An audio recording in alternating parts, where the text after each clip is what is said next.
Another blunt, man.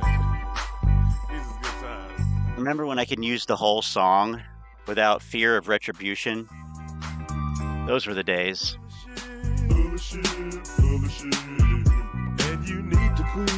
Oh well. It was fun while it lasted. Kind of like this whole AMC thing.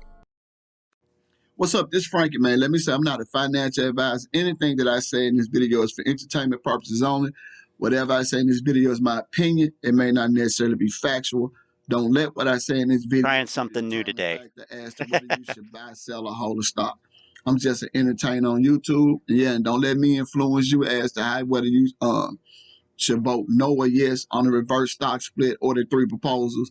Man, that's on you. You have to do your own DD and vote your own conscience. Wow. Give a shout out to y'all are up early. I totally agree with you. I agree, man, that we got retail investors, man, got played by Aron, in my opinion.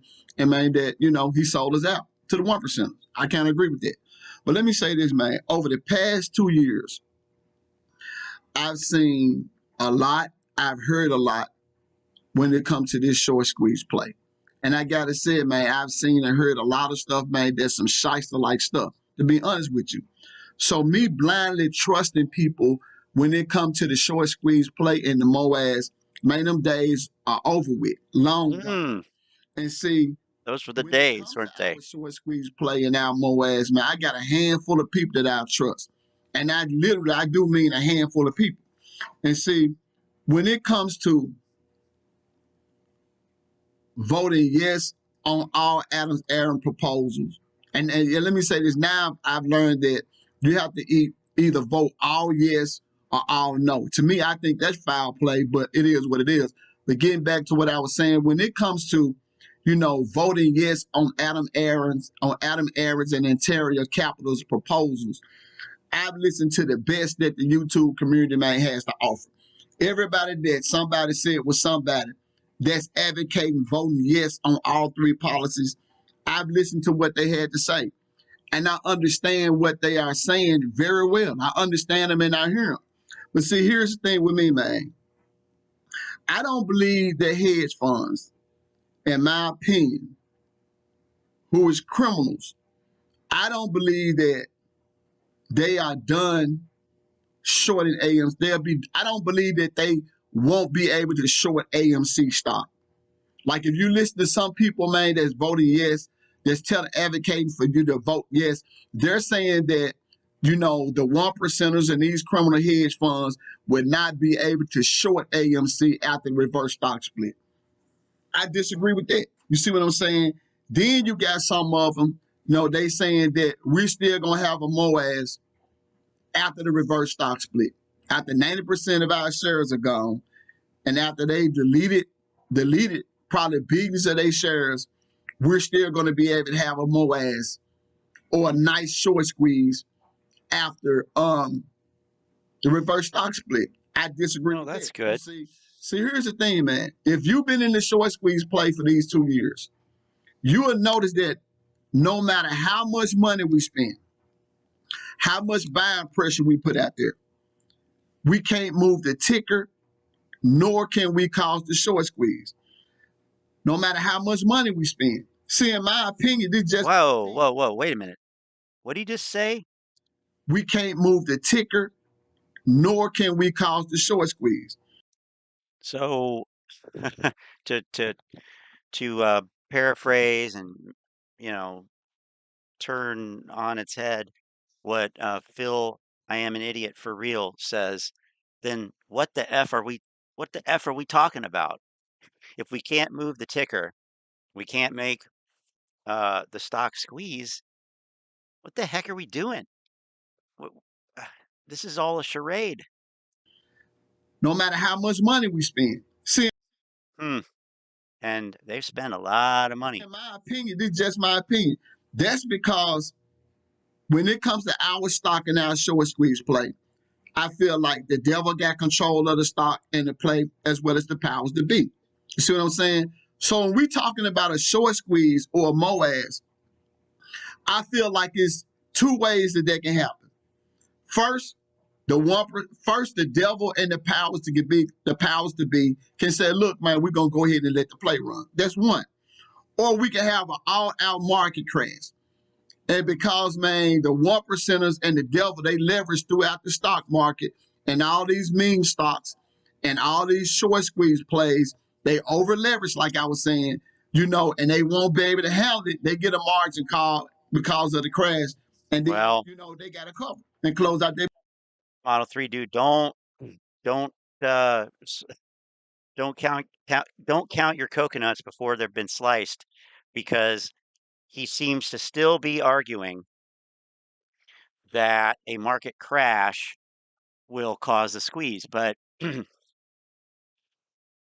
obviously that's probably not going to happen because the market went down some 20% last year, and yet Citadel made record profit.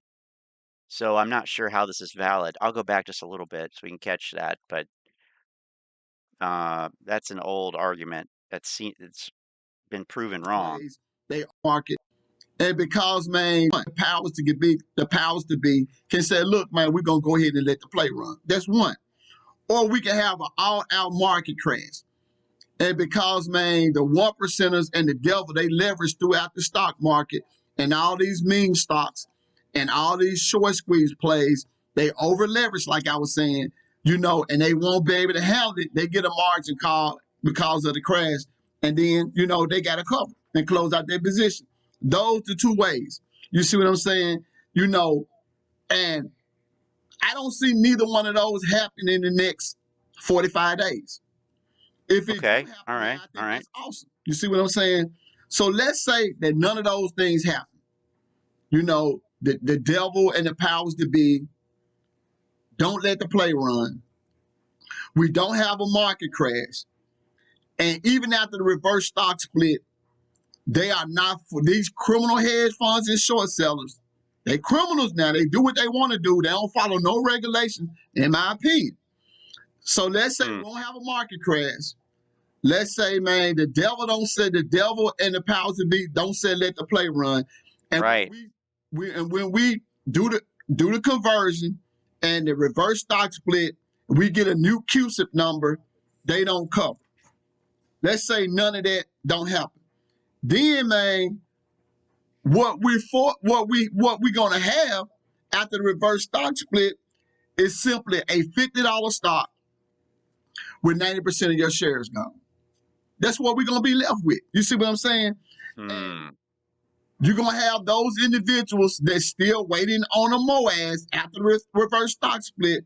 If they decide to stay around because they want to, they're gonna be trapped in the stock indefinitely, waiting on a MOAS because somebody sold them a narrative saying that with 90% of your shares gone and the criminal short sellers, have been able to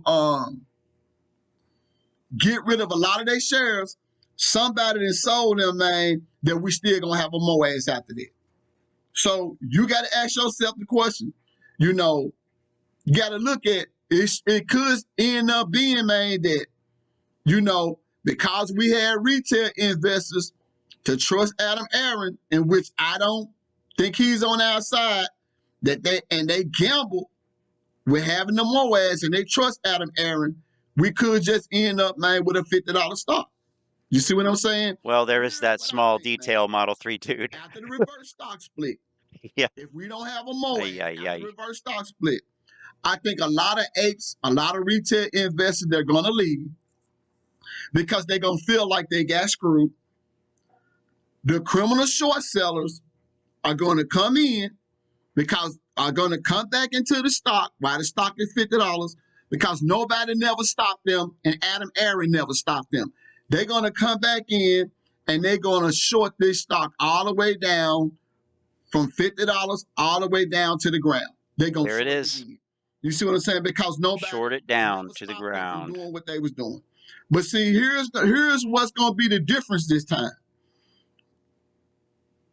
This time, when they short the stock all the way down to the ground, this time because apes was upset and they got pissed off and they left, The H and the retail investors won't be there like they was the last time to save AMC. You see what I'm saying? And see, if you want to sit around, man, That seems more accurate here. and you want to go through all that because you say you want to wait for a MOAS and somebody told you it's gonna happen, man, feel free. It's your money. Do what you need to do. But Ooh, I like that. I'm gonna do something different. I want to record that. If we had a reverse I'm stock gonna record that cover. and I find out, man, that months later, they talking about, man, there's a potential for a massive short squeeze play. I'm going to make money off of it. I'm going to take advantage of it. But here's the thing, though. I don't have to be buying and holding to be trapped in the stock while these criminal short sellers shorting it all the way back down to the ground to take advantage of a MOAS. I know how to make money off of it. I got to sit through all that reverse stock split and them shorting the stock and the criminal activity, and nobody don't want to do nothing about it. I'm not sitting through that another year or 2 years to try to wait for a MOAS that somebody selling. Man, I'm not doing it. But at the same time, I know how to make money off the stock. You see what I'm saying? And also, why these 1%ers, man, not shorting the stock down to zero or to the ground, why they shorting it, man, I'm gonna make money off the stock. You see what I'm saying? Because at this point, see, once we had a reverse stock split. So he's going to be shorting it too then, I guess. And they did what they did. I don't have no more loyalty no more. It's over with. For me, man, it ain't about investing in AMC no more. It ain't about buying and holding no more. For me, it's about making money off the stock. And I'm going to make money off the stock. That's the way it is for me. See what I'm saying? Because you found resolve. It's my loyalty, man, to AMC, my loyalty to Aron, all that is gone, man, once I get screwed. I'd be a damn fool, man, to have loyalty to a company and to a CEO, man, that screwed me. I'm not that stupid. My loyalty is gone. All this gonna be about with me is making money. If it's gonna be a MOAS in the future or it's money to be made, man, because they shorting the stock, then I'm gonna make money off of it.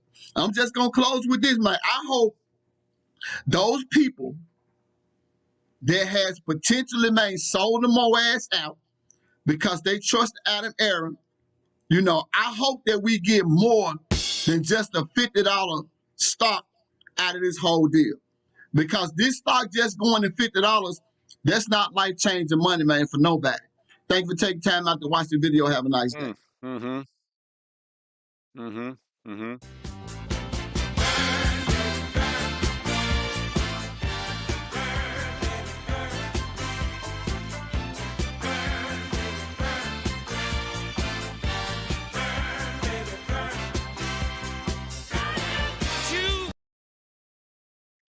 I hope I can get away with that much. Should be able to, I think. I don't know. Whatever. AA is going to make a share offering after first conversion, second reverse stock split, third stock offering. I think that's what Shadow Stars went over last night, right? I missed that stream. But I've seen some things people are saying. I've been hearing. It counts as a remix if you talk over it. Okay.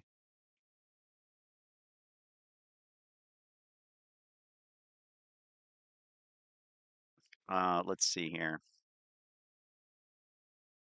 I'm going to save the Occupy SEC stuff for later. So I'm not going to look at any of that stuff now.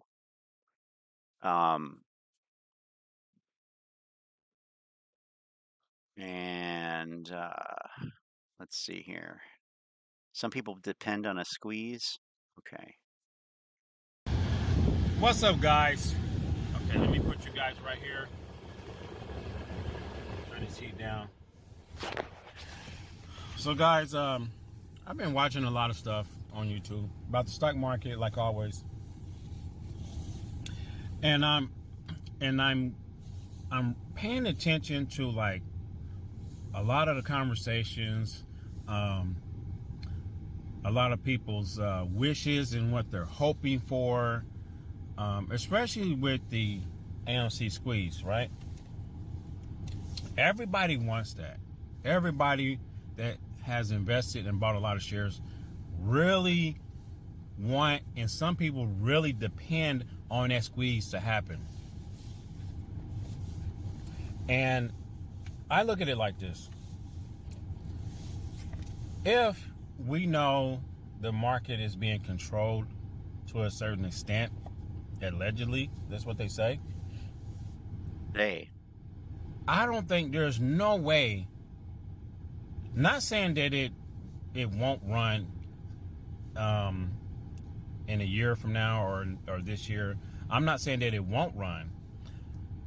I feel like there will be a run, but I don't know to what extent, okay? But I feel like if they're in control of manipulating the market, allegedly, then there's no way when the economy is in the shape that it's in, they're going to let this run because there's no money. Think about this. People say, oh, they have so many days to cover. They got 10 days to cover. They got 5 days to cover. They got 2 days to cover. And guess what? Sometimes those hedge funds, they don't even cover because they don't care. They don't care. A lot of them don't care about losing money. They just don't care. Well, So because there's no consequence. they for probably them, are going to end up making money. like really harsh consequences for them if they don't cover in a certain amount of time. Besides and besides the cost of borrow goes up or whatever. And it seems like they have like, yeah, we see how much they will have to pay if they don't cover and how much they lose. But it seems like they have endless money. Like, Welcome to Wall Street. About covering because a lot of them don't even cover in the time frame that they're supposed to cover. Supposed They're to. supposed to cover at that time, but they don't. Wait, they're supposed to cover? Who says who? Who supposed to cover? No, they're not supposed to cover at any particular time. I guess you could say they're supposed to cover when they're sitting on a profit, maybe. But they don't have to. So supposed to cover. Interesting. I haven't heard that a lot. But a lot of people are striving for, like, we want this freedom, this financial freedom. And that's why the notion of forcing anybody to do anything in the stock market is just silly. But whatever we want, make money and do whatever we want. And it's a big portion of the society of people that wants this. And where's he going with this? They're not going to let that happen. Like, I feel like they're not going to let that happen. They'll let you gain some money, but trying to become a millionaire or a billionaire, it is very, very hard. Like, you really have to be grinding very, very hard to even reach that point in your mid ages. What time is it? Okay. And so we have to find out other ways to make income and other ways to save money to reach our goals when it's time to retire, whatever. With that being said. So kind of what he's referring to, it seems like, is that the maxim, or whatever you want to call it, that when everybody gets on the same side of the trade, it's probably the wrong side of the trade. Let's see, I'm looking for something on that here.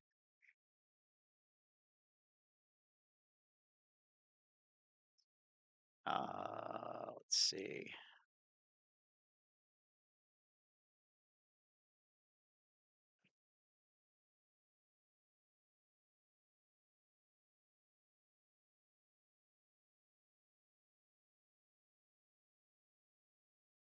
What do we got here?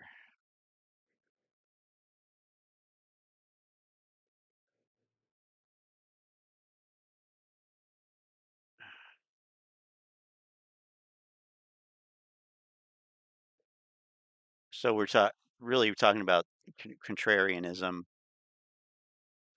Here's a Seeking Alpha article that talks a little bit about it. It's talking. This is from 5 days ago, actually. Everyone remains. It's talking about the overall market. As a contrarian investor, excesses are built by everyone betting on the same side of the trade. When the market peaked in January 2022, everyone was exceedingly bullish, and no one was looking for a 20% decline.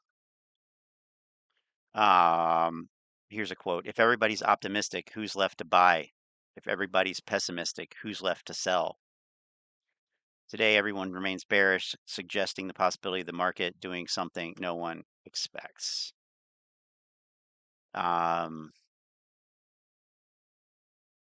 Howard Marks said, quote, "Resisting and thereby achieving success as a contrarian isn't easy. Things combine to make it difficult, including natural herd tendencies and the pain imposed by being out of step, particularly when momentum invariably makes pro-cyclical actions look correct for a while. Given the uncertain nature of the future and thus the difficulty of being confident in your position is the right one. Especially as price moves against you, it's challenging to be a lonely contrarian." So, and then also, Lou, of all people, said something the other night that on one of his videos that I thought was kind of interesting. Here, let me bring this in over here.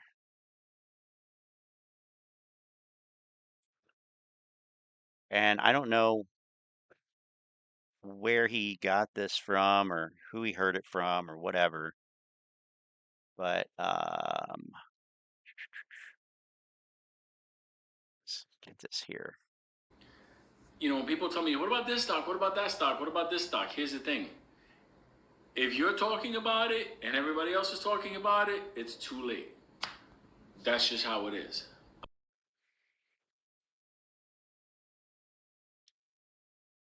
So, in other words, another way to put this is, which I've been saying for a while and I have it in the description of every one of these videos, is if it's obvious, it's obviously wrong. So really, I think that's what he's kind of talking about here. And one of them is like, try to pay off stuff as quick as possible so you can free up money and have money in your pocket. And this is just like my car, okay? I'm so happy I'm towards the end of this car being paid off. Excuse me. I only probably is Lynn. 700 and some change on this car, and this car be paid off. Yeah, it's a 2015 Chrysler. Will I buy another Chrysler? No. If I had a nickel for every time I heard that. And it's going to be paid off, so that frees up money. So I'm trying to get to the point where I can like pay off stuff and free up a lot of money to do other things.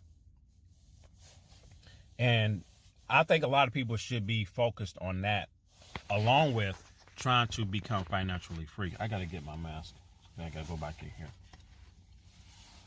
So we need to figure out, a lot of people need to figure that out, like really quick. Don't wait until you get older, till you're in your 30s and 40s, to try to be like, oh, I need to do this. Figure it out very. But you got to keep in mind, it seems like a lot of things are set up for a purpose, for a reason.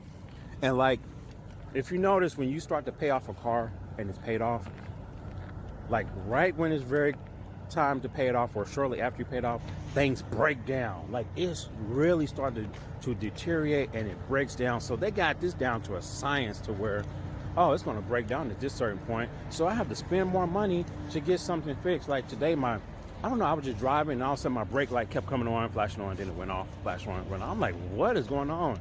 I got like a couple more payments and then it's done. But that's all I want to talk about, guys. Figure out how you can become financially wealthy very quickly. Don't waste your time and money on things you really don't need. All right, guys, I got to go. I'll see you next one. Peace. Drew. Okay, here, I got this cut off. Oops. See if that was better. Oh yeah, there we go. Okay. Extended warranty. My solution is know how to do maintenance and do it regularly, personally. But I also have never bought a car with a loan. So to me, that's, I can't imagine that. I hear people saying they're paying $300, $400, $500, $600 a month. No thanks.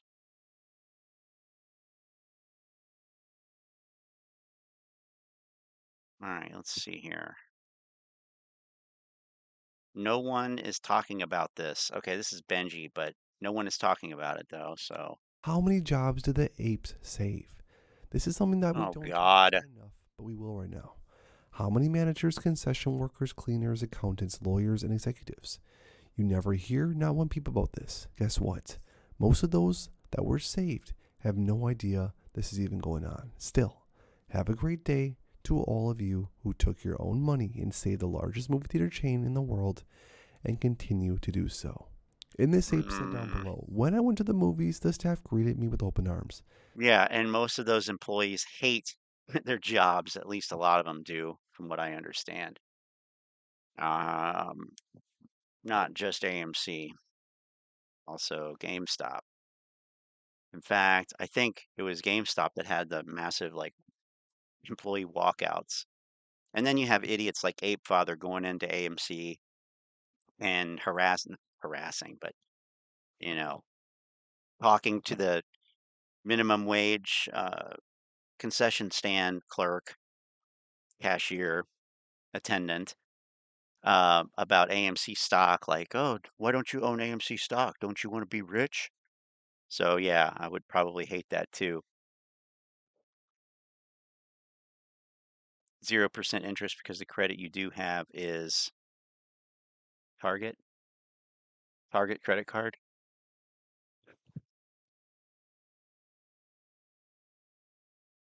Yeah, 0%. 0% is good unless you miss the payments when they kick in which case you owe interest on the whole shebang. Perfect, I got you. Like a 90 days same as cash type thing. I used to work at a retail store that had a credit card, and they would do these 30, 60, 90, 180 days same as cash promotions. And you gotta look at the fine print on those, because if 90 days are up and you got to start making the payments, if you don't hit that payment, you are going to be on the hook for all of that interest from the 90 days. Anyway, let's keep going here. Several knelt before me to kiss my rings. When I announced I had purchased more shares, they lifted me on their shoulders and carried me into the theater. The floor is $2 million, meaning I will not sell a single share for less than $2 million. What's with the 500K? Oh dear. How aesthetics do Kenny and friends have to buy back? Neither we or them know. The sky's the limit. If you short a stock at $10, it can't go lower than zero. So you can't make more than $10 per share on the trade. But there's no ceiling on the stock. You could sell the stock at 10 and be forced to buy back at 20, 200, or 2 million. And if you guys sure, this is pretty basic short course information, but it's very, very important to realize but the stock has to go up, though. What's at stake here.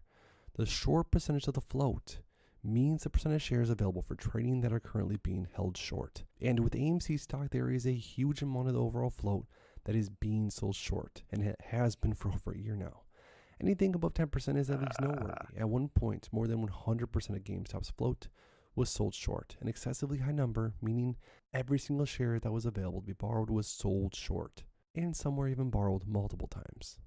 So understand how this works, guys. Sure. Understand the upside potential here, understand the downside potential, understand the entire play, and know what it's worth to you. How many of you are still here? And I want you guys to comment down below, right this second, comment down below, when did you get into this play? And if you are still holding, comment yes. How many of you are still holding? How many of you still believe that when this goes off, it's going to be parabolic? Who here still thinks the stock could break 20K, 50K on its way to Parabolic. 100K and beyond? Let me hear you guys.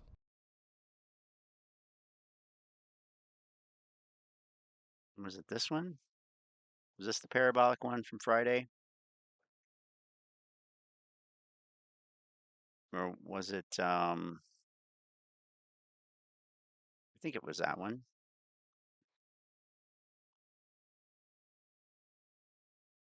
He wants to know how to play options. Okay, so speaking of the short interest and all that happy stuff, what do we got? This is from Friday.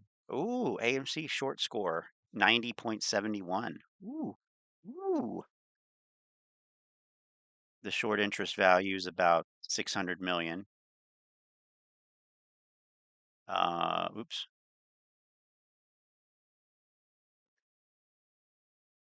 Let's see, borrowed shares, returned shares. So it was a little bit net on the borrowed. 22.9%, 117 million shares. Cost to borrow minimum 1.04%. Maximum 351%, average 160%. Okay. Ape. Negligible 6.71%, and the cost to borrow is negligible.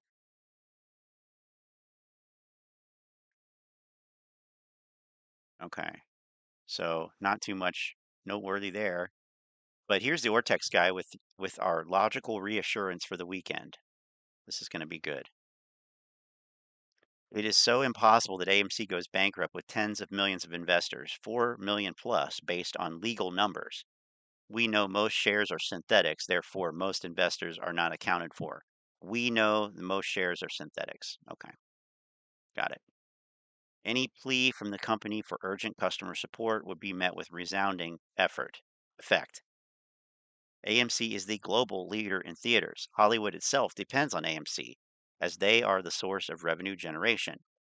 Just as all major auto manufacturers have dealerships, so too does Hollywood need screens.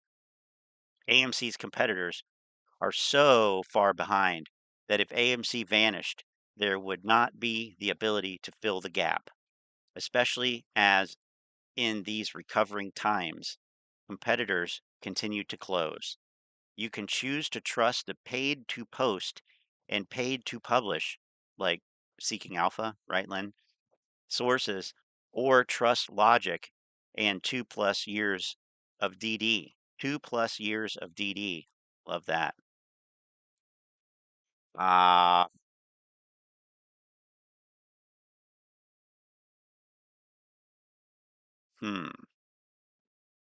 So about that, let's go to Box Office Mojo real quick and look at like just, I don't know, Avatar. Okay. So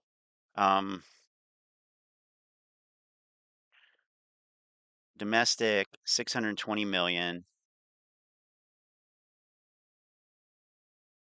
international 1.4, basically 1.5 billion.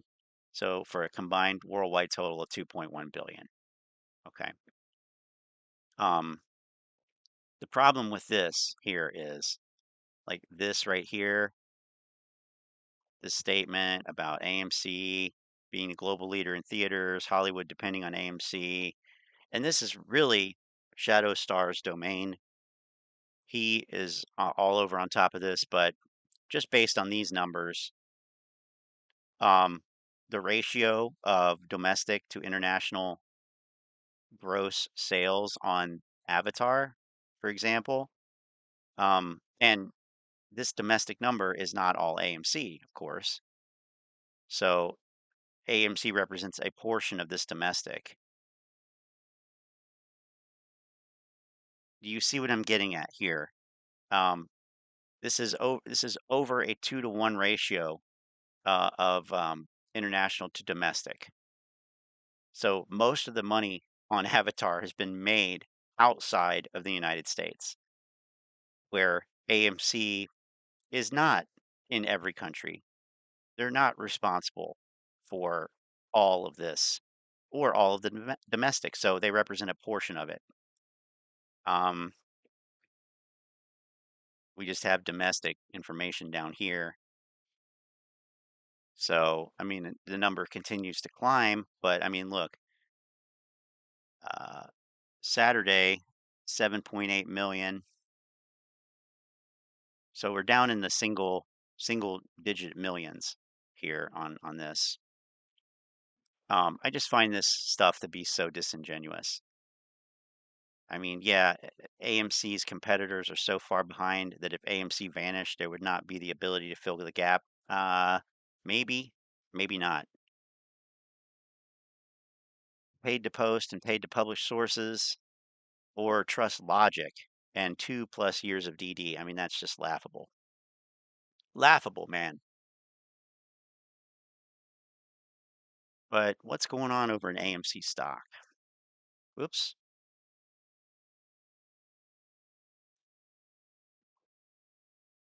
In bro, we trust.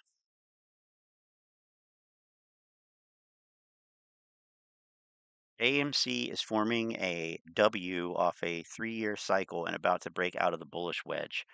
All right, the bullish wedge, yes. Citadel's in trouble in Spain. Rut-row.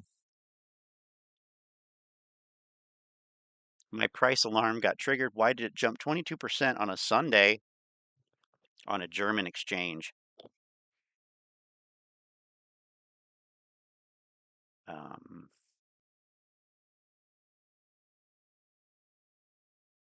22% or 39 cents, right?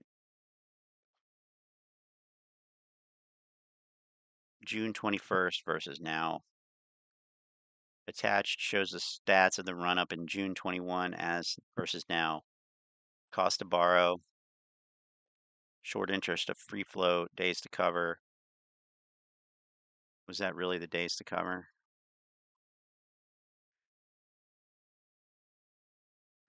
Because it's Monday in Germany.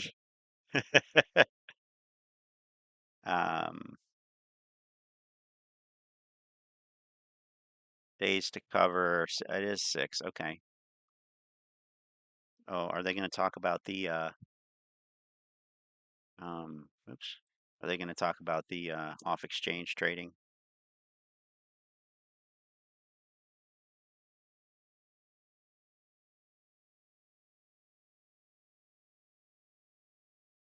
We'll just have it here just in case.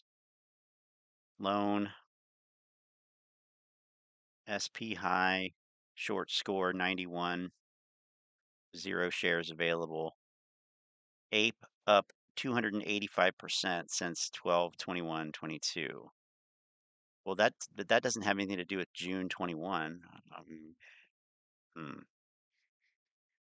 I love their list because they start out with, some irrelevant, but, actually at least they're comparisons, and then it just kind of devolves into short score, blah, 0 shares available, blah, blah, blah. Stuff that doesn't matter because they want to make the list longer. It's like adding fluff to a paper you're writing for school.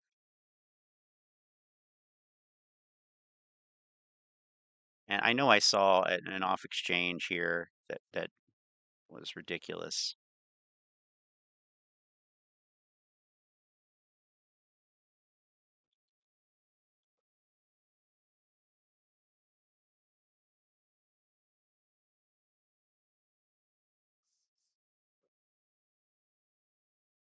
Three days ago. That must be it.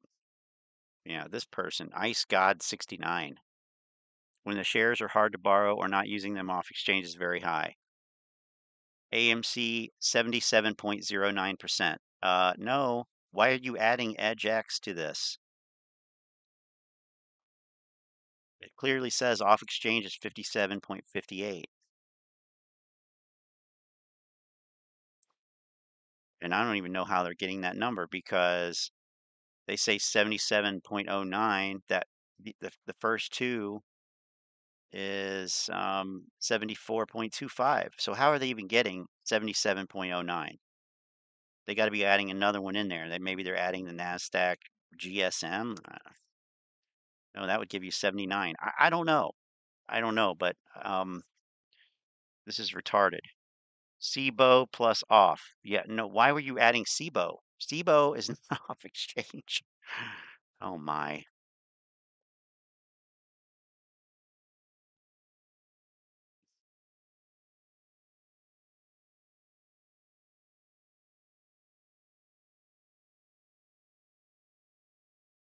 They say 79 here. So they're adding all the SIBO exchanges, I guess. That's pretty ridiculous.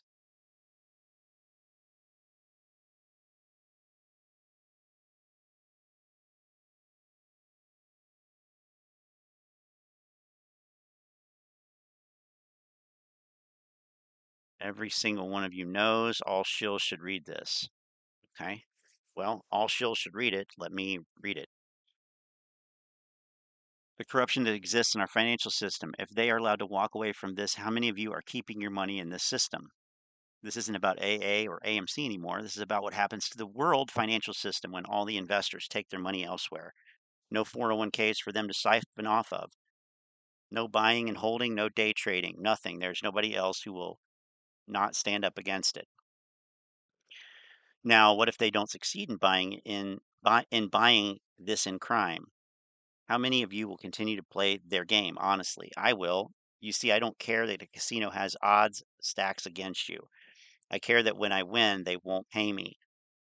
You see, effing worthless pieces of dog crap. I'm speaking to the criminals. Most of us don't care about your corrupt system. We care that you refuse to pay when you lose. None of us will continue playing that game. Sorry, go screw your mother. Okay? All right. For me, this proves that I will never use an IRA and NYSE won't be seeing any of my MOAS dollars.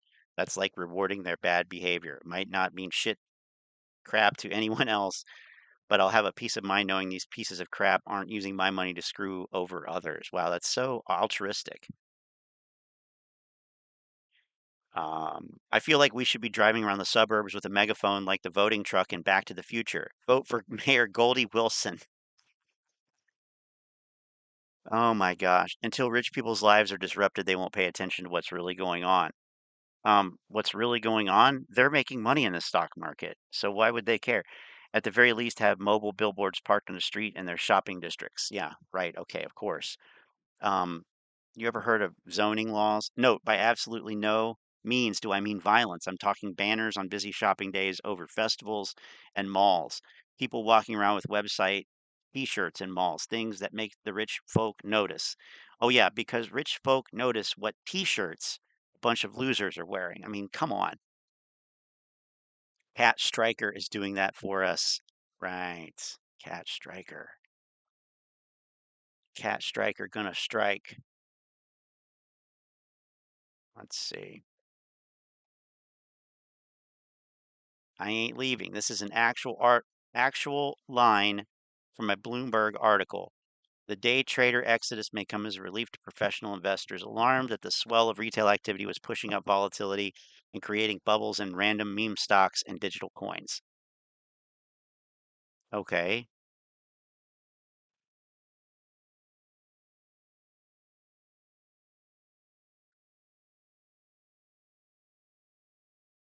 Going to be a lot more of this. Boss, what the hell are you doing? Shill, I have to convince this random guy to sell his AMC. I'm worried about how he spends his money. No. More like, boss, what the hell are you doing? Jill, I have to convince this random guy to buy more AMC.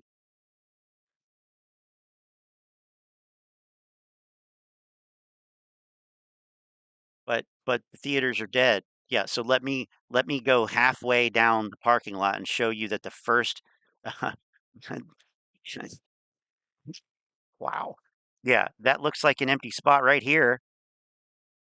Why don't you back up to the edge of the parking lot and show us the whole parking lot? This right here is typical. It's a typical tactic that these clowns use. Let's cherry pick. Let me go. How many cars here? 1, 2, 3, 4, 5. 1, 2, 3, 4, 5. 1, 2, 3, 4, 5, 6. So about 6, 12, 18. 18 cars right here. Oh boy. 18 cars. Show us the whole parking lot. Star Beef. Jesus.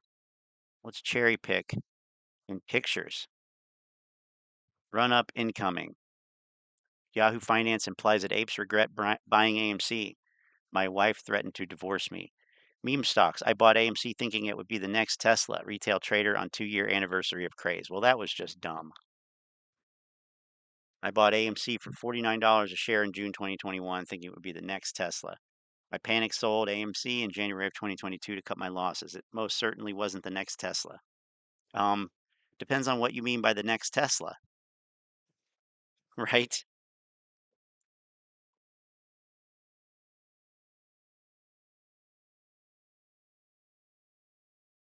Now, ignoring what happened most recently, because AMC didn't observe that move. I mean, it kind of was. It kind of was the next Tesla. In this section here, not that much difference, you know? But that's not what he meant. That's not what he meant. I knew I would get a rise from him on that.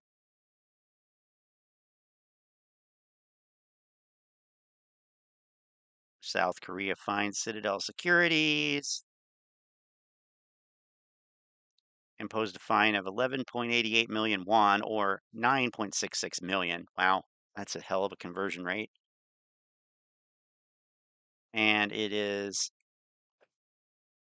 let's see, saying it disturbed the market with high frequency trading, distorted stock prices with artificial factors such as orders on the condition of immediate or cancel, and by filling gaps in bid prices. An average of 1,400 stocks per day from October 7, 2017 to May 2018, totaling more than 500 billion won worth of trades.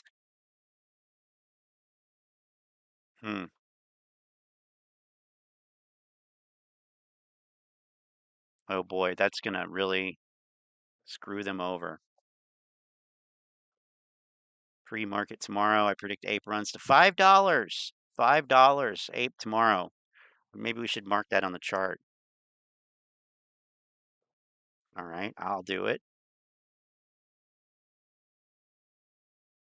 Oops.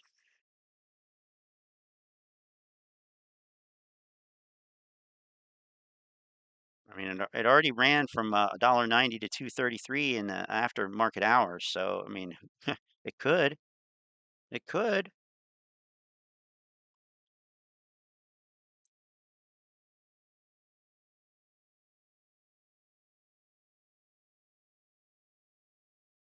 Where's our trusty arrow?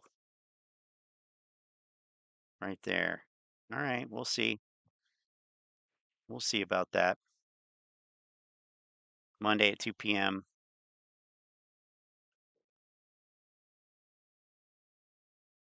2-year anniversary of being on Reddit. Well, congratulations. That's something to be proud of.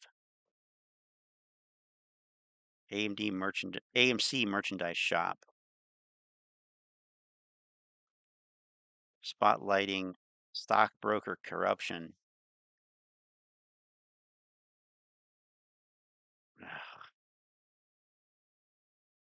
Possibly a genius play. Thinking of the ape conversion to AMC, and I think it is possibly a genius move. Oh, when they issued ape, they can possibly cover naked shorts with synthetics, not as simple with the conversion back, because AA will only convert the outstanding amount back to AMC shares.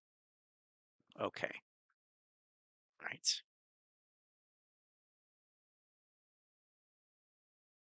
The reverse split argument is sort of crazy here. So here's what I don't get. Yes, voters, I'm assuming, have the theory of nothing has worked thus far, and none of us are happy about the current stock price, debt issues, or the manipulation. This is not where we want to be, and something needs to change.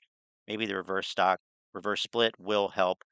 Maybe it won't, but something has to be done. no voters, are you guys happy about being at $7 and change and $5 billion in debt? Do you see a light at the end of this tunnel that's going to pay off debt or stop the manipulation? Why are you fighting to stay in this crappy spot we're in?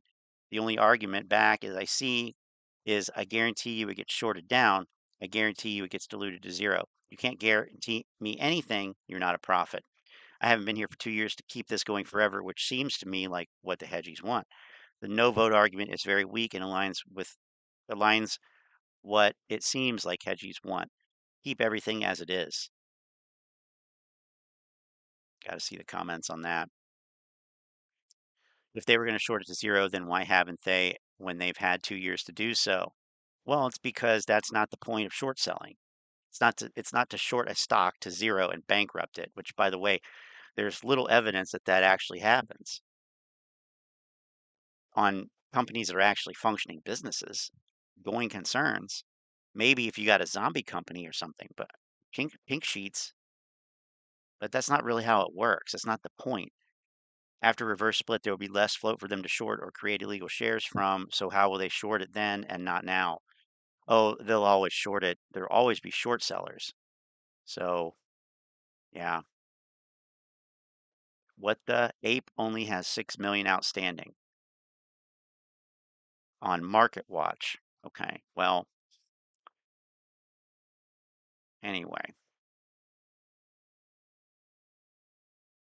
My ape buy button has been removed. Here we go. Really?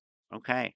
Scavenger, bringing What it. is going on? I hope everyone's having a fantastic Saturday. I just wanted to come in for this quick video update. Saturday. I'm not even in my office right now. I'm standing next to my tomato plant behind me, but something really interesting happened on Friday. Tomato I'll plant. post the link to the picture on my Twitter, but my ape for AMC's preferred equity, that buy button has been removed, and I can no longer add to my position. I don't see on my current the link in broker to here. purchase ape.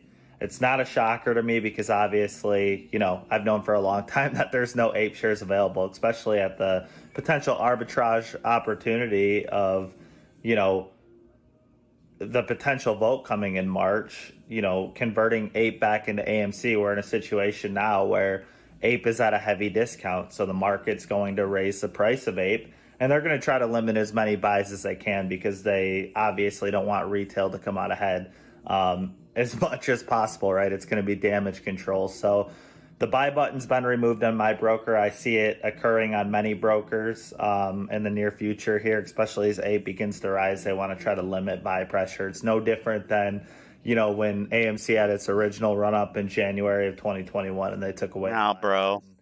We know they don't play the rules fair, but I just want to let everybody know that as far as ape goes, it's on Robinhood. I could submit it in order to buy. Starting, I've Let's witnessed try Think or Swim. You know, firsthand, and I expect it to keep happening with more and more brokers, right? Especially when we know, and I've talked about numerous times when we were in a situation where ape was first released. It's easy to create more shares, but when they have the potential chance of a conversion taking place in March, and just mind that I believe that the squeeze is going to happen way before this vote conversion even occurs.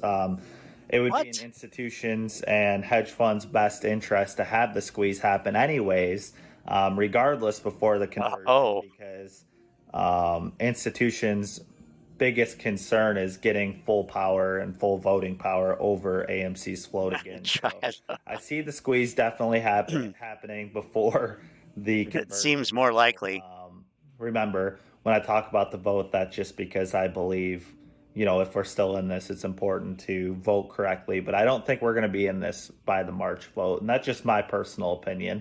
I definitely think the squeeze is going to happen before then. And I think that there's a lot more ape that exists, you know, in the market. There's a lot more AMC that exists in the market than should be there. But I think ape is one of those. Exactly. That's what it seems like here. All of the money that they use to create more ape, once that converts back into AMC, that's all going to be money that they lost. So they're going to shut the buy button off on multiple brokers, in my opinion, limit people from adding to their ape position. I'm just I have firsthand experience that it's already happened to me. So it's going to be an interesting week jumping into next week, kind of what happens with everybody's brokerage firms and stuff. But obviously ape ran, you know, over 20% after hours on Friday. So there's no more ape shares. They're going to raise it so it is equivalent to AMC because they don't want people jumping into ape and getting that discount for AMC.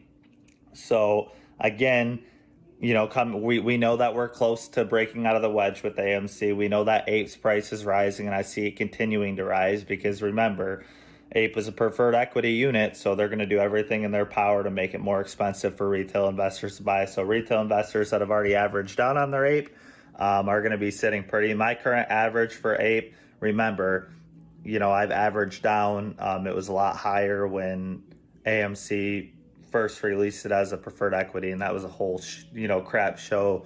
When that occurred, everybody had different averages, right? But mine's sitting at about $3.25 right now for my average, so not terrible numbers. There's some people that are sitting at like $8, so it's definitely some people kind of got the crap end of the stick, but I definitely see ape running. I see a $10 price around there, and personally, I think it's going to run much higher than that. But especially as AMC starts to break out of this wedge, ape's going to follow that. So it's going to be an interesting couple weeks ahead. But aside from that, just want to let you guys know that the buy button has been removed on my end on that specific broker. I'll still be able to buy on Webull or whatever Fidelity, but so far on my stash, I can no longer buy ape. So just a little update for you guys, and I hope everyone enjoys the rest of their weekend. Peace.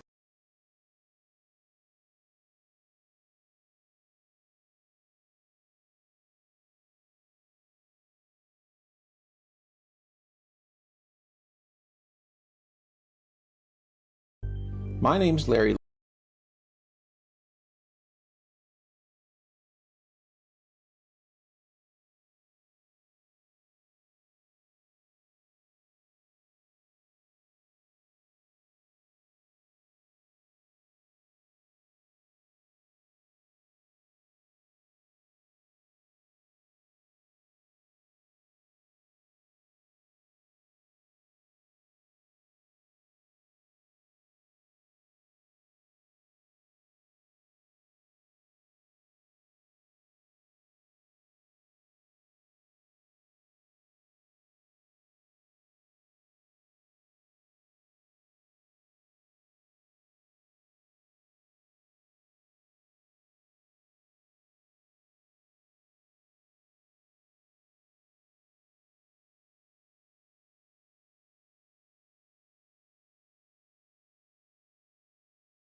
First of all, let me say, I didn't want to sell my crypto. I like crypto. I know it has its ups and downs. It's a bit of a Wild West show at times, and I really didn't want to sell it. The main reason why I sold it was that because the AMC investment went down so much that, our budget was a little tight, and we needed all the money that we could have. And what was happening with the crypto market, with all the bad news that was coming out, I couldn't trust it. And I couldn't, I looked at what we had invested, and I knew, hey, more bad news and it could be cut in half or worse. So after the FTX scandal broke, that was it. I remember the first time I saw Sam Bankman-Friedman it was a story on Voyager, and I think how he had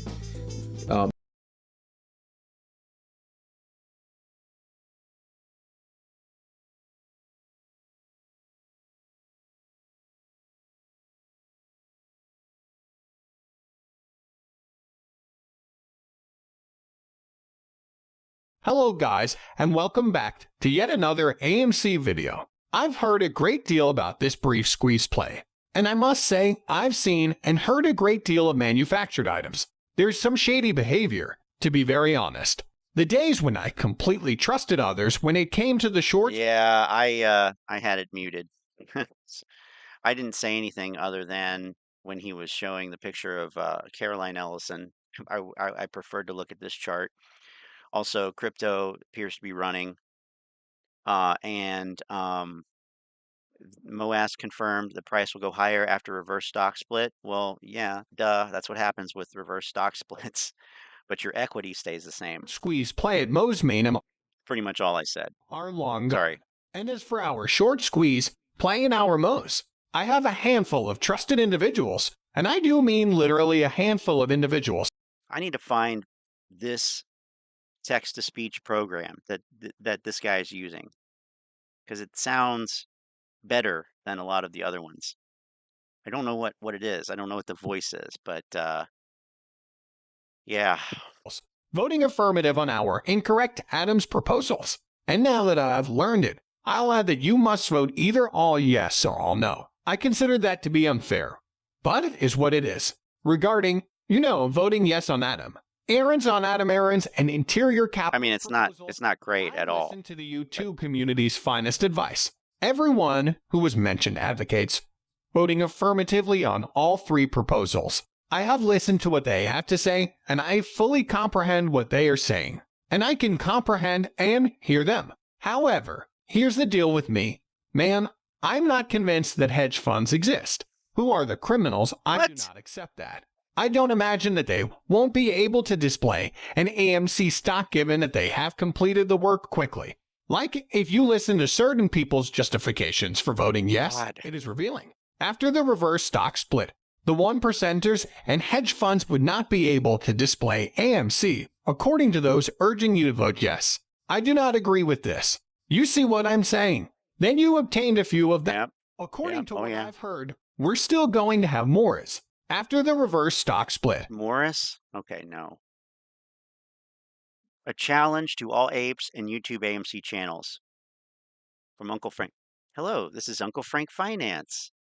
I'm not a financial advisor. And thank you for tuning in to hear my trading and market updates. This is Uncle Frank, and I'm not a financial advisor, nor is any of the content to be construed as financial advice. This channel is for entertainment purposes only. Please remember to hit the like button if you enjoyed the presentation, and be sure to subscribe to the channel so you're alerted when I have new information. Now your feature presentation. So now let's get into the latest updates. Hey, welcome back, everyone. I wanted to take some time this weekend to issue a challenge to all the apes and all their favorite AMC YouTube influencers. I recently posted a tweet. Attention all apes. Please email investorrelations@amctheaters.com demanding Philip Lader, lead director of AMC board, bring a case against market makers spoofing our stocks. AMC and ape. Please share. I also posted a copy of my email. Attention, Philip Lader, lead director, AMC Entertainment Holdings Incorporated Board of Directors, and senior advisor to Morgan Stanley Institutional Securities. We, the shareholders, demand that AMC Entertainment Holdings bring a civil action against the market makers that are spoofing and manipulating our stocks, AMC and ape. We will not accept this blatant and obvious manipulation of our stocks for another day. If Northwest Biotherapeutics can defend the integrity of the trading of their stock, so can we. Guys, I think it's important to let Philip Lader know we are aware of this conflict. I want to get it in the record. I should have jumped in. We've been fighting about a lot of things lately. Whether we should split the stock, whether we should protest the SEC, etc., etc. But this is something that we can all agree on. Now, we have seen the outrageous number of canceled orders, the spoofing, the layering, manipulation in the open as regulators do nothing. But I am asking all of the AMC-themed YouTube personalities to please join me in emailing our board of directors, which is led by Philip Lader. This conflict also represents a serious threat to our company. Morgan Stanley has $102 billion in securities sold under agreements to repurchase. If they will not defend the integrity of the trading of our stock, we need an answer as to why. Hey, I want to thank you for watching, and please remember to hit the like button after this slide if you enjoyed the presentation. Subscribe that's to the it, channel and really. set the alert so you're notified when I have new information to share. See you at the bell. See you at the bell. All right.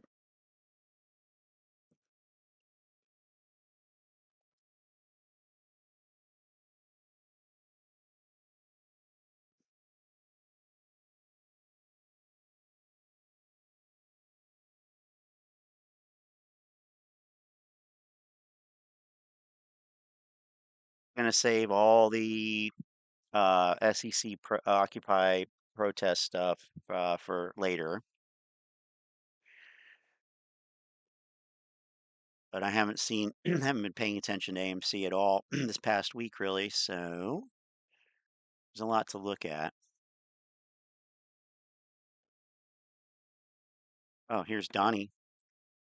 This is not financial advice. It's not legal advice for entertainment, educational purposes only. Anything I say is my opinion. Please don't make any financial decision based on anything I say in these videos. That being said, hit the like button, subscribe button, all that YouTube algorithm stuff. So you get the videos, I put them out, see them things, see them analyzing that data. But like I tell y'all every day, the day-to-day release us is false.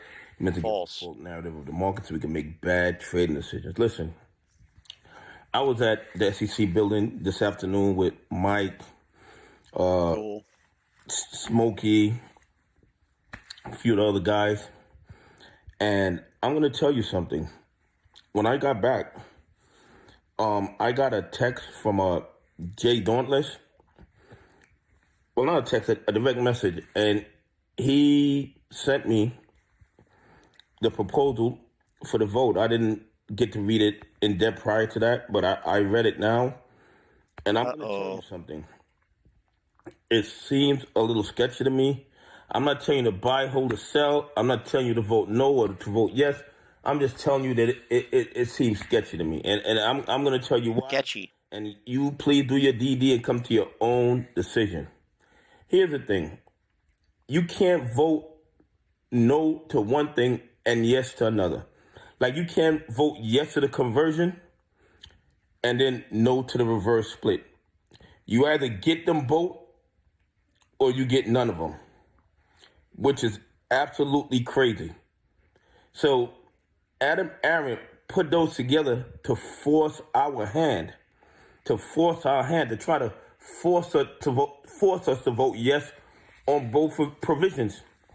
And here's the other thing that is sketchy to me that has me nervous. They said that 8 will be the listing. And not just that, they're saying as of March 14th. Who said that? 2023, 8 will no longer be traded. So, right. If you don't sell your 8 prior to March 14th, and then on March 14th, it's voted no, what happens to your 8 shares? Are they either listed and disappear and become null and void and have no value? I don't understand. I mean, he needs more clarification with that.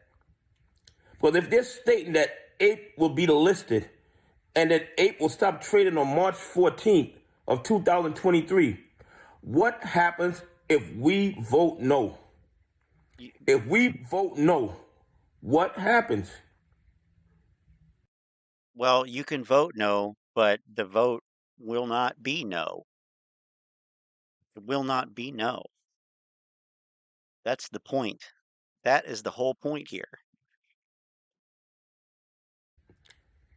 Do our 8 shares just disappear in thin air? According to this proposal, March 14th, 8 will no longer be traded. It will no longer be traded. So this is before the vote even goes down. Before we even vote, 8 will not be able to be traded, according to what this says.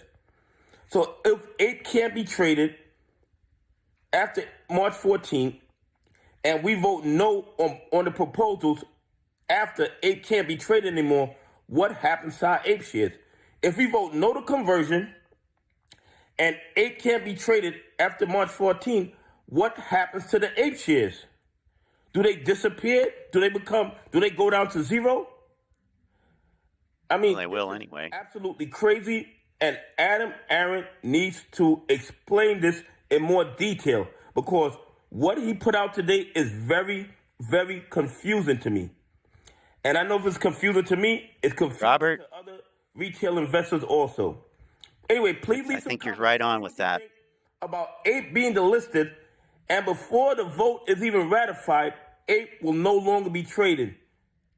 Do you think that proposal is clear as to what happens to 8 if we vote no?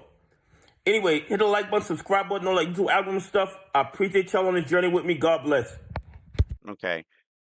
Here's another Seeking Alpha article about this is from 2 days ago. Preferred units jump as March 14th date set for conversion vote. I just want to see what's, being said about it here.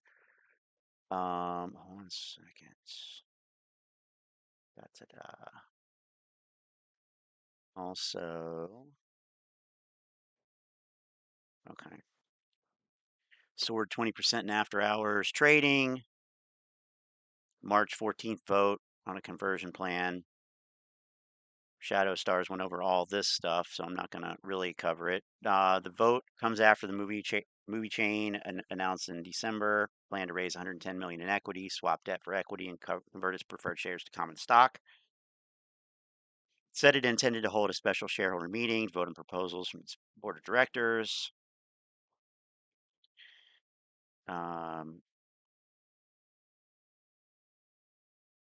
That's it. Okay. That's it. There's twice as many apes out as AMC.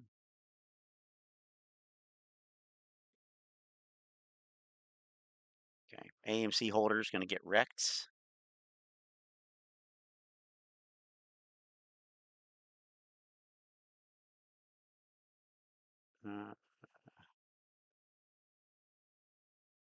So who's benefited the most? Antera Capital, a hedge fund. Congratulations, apes. You made a hedge fund rich. Based on my reading of the proxy statement, a non-vote effectively is a vote. A non-vote effectively is a vote against. If you don't vote, it is a vote against. They need a majority of shares entitled to vote. The proxy statement did not say a majority of shares voted at the meeting. Huge difference. A majority is going to be difficult to reach. A majority of the total, not the votes. Retail investors are notoriously bad at turning out the vote.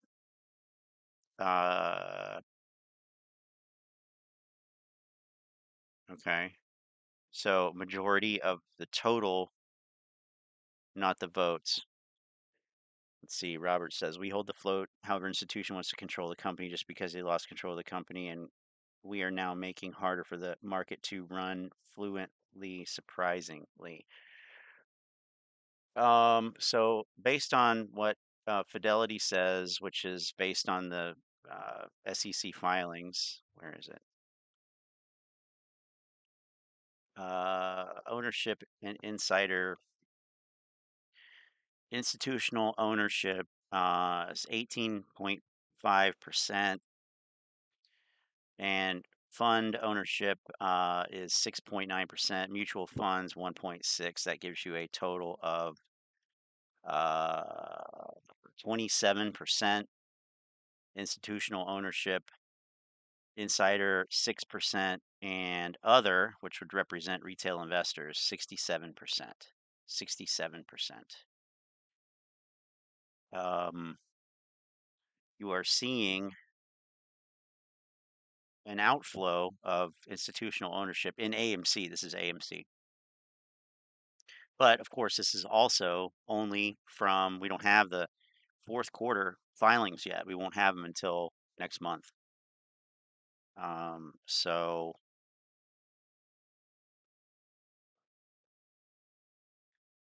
I don't even think that they break that down on APE on here for some reason. I just use Fidelity for this because it's easier to see it in a clear format.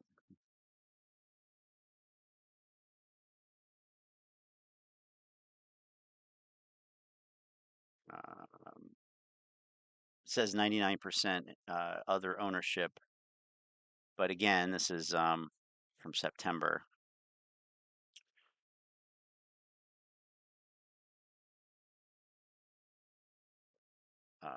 Keep in mind too the failure to delivers.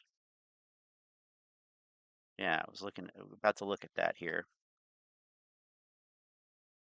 AMC failed to delivers.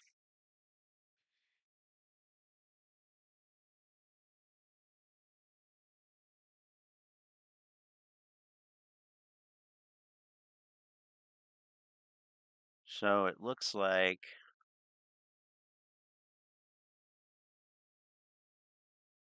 currently there's about 970,000. That's as of the 30th of December, though. We don't have any more updated information, but these numbers, these are totals. So like it was low and then it ran up and then it ran back down. So what this means is that they are closing these out. But you know, I wonder about this because what what does it really mean? What effect does this actually have on anything? I'm not sure. I'm really not sure. I have tried to make correlations and look at it, and I can't really see it. I don't really see it. Like, for example, here, there was a big spike, 9 million. It was at one point it was 66,000 and it ran up to 9 million and then they were covered and it went back down. What happened to the price? The price didn't really react that much. 9 million shares in the grand scheme of things, it isn't really that much. Then here, the price went from what, $7 all the way up to like 13, and there was hardly any fail to deliver activity. Here you see fail to delivers covered and the price goes up a little bit, a couple dollars. But here you see it and the price goes down. So I don't think it really matters if we don't really know the true count on how many AMC shares are really out there.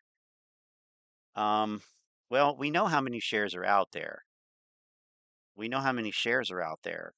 But here's the thing. The number of shares versus the number of positions based on those shares that's two different things. So if you have 516 million shares, right? And this is obvious, you know, because you could have one person who owns all 516 million shares, and that's one position. Or you could have two people that own, you know, 260 million shares apiece, and so that's two positions. Or you could have 516 million people who own one share, and that's 516 million positions. But what complicates it even more is with short selling, you have multiple positions created with the same shares. So if you own 100 shares and they're lent out and a short seller borrows them, they're selling them. Those shares are sold again. So now you had one position with 100 shares. Now you have a short seller who has a short position on those 100 shares. So that's a second position based on the first 100 shares.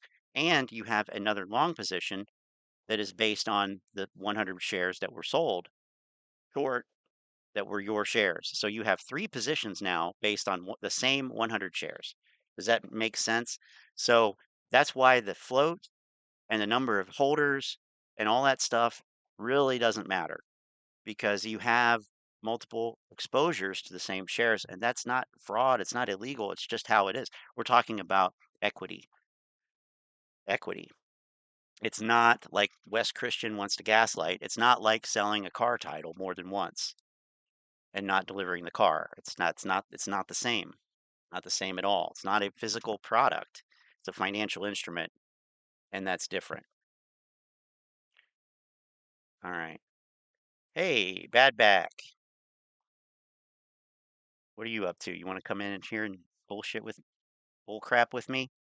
FTDs are a boogeyman, has no bearing on anything. We do know how many shares of AMC there are. It's no mystery. People still can't grasp the concept that multiple positions can be taken on a share. Yeah. That's it. I mean, it's, you know, it is different. It's different than buying a physical product. But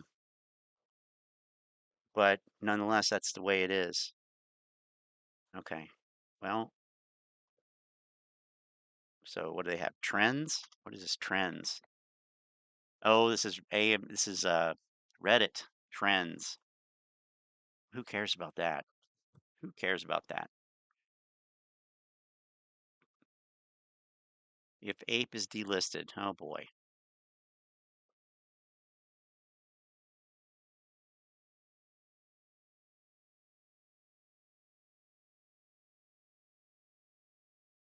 Ugh, man, it's an hour long. Can't spend that much time on it.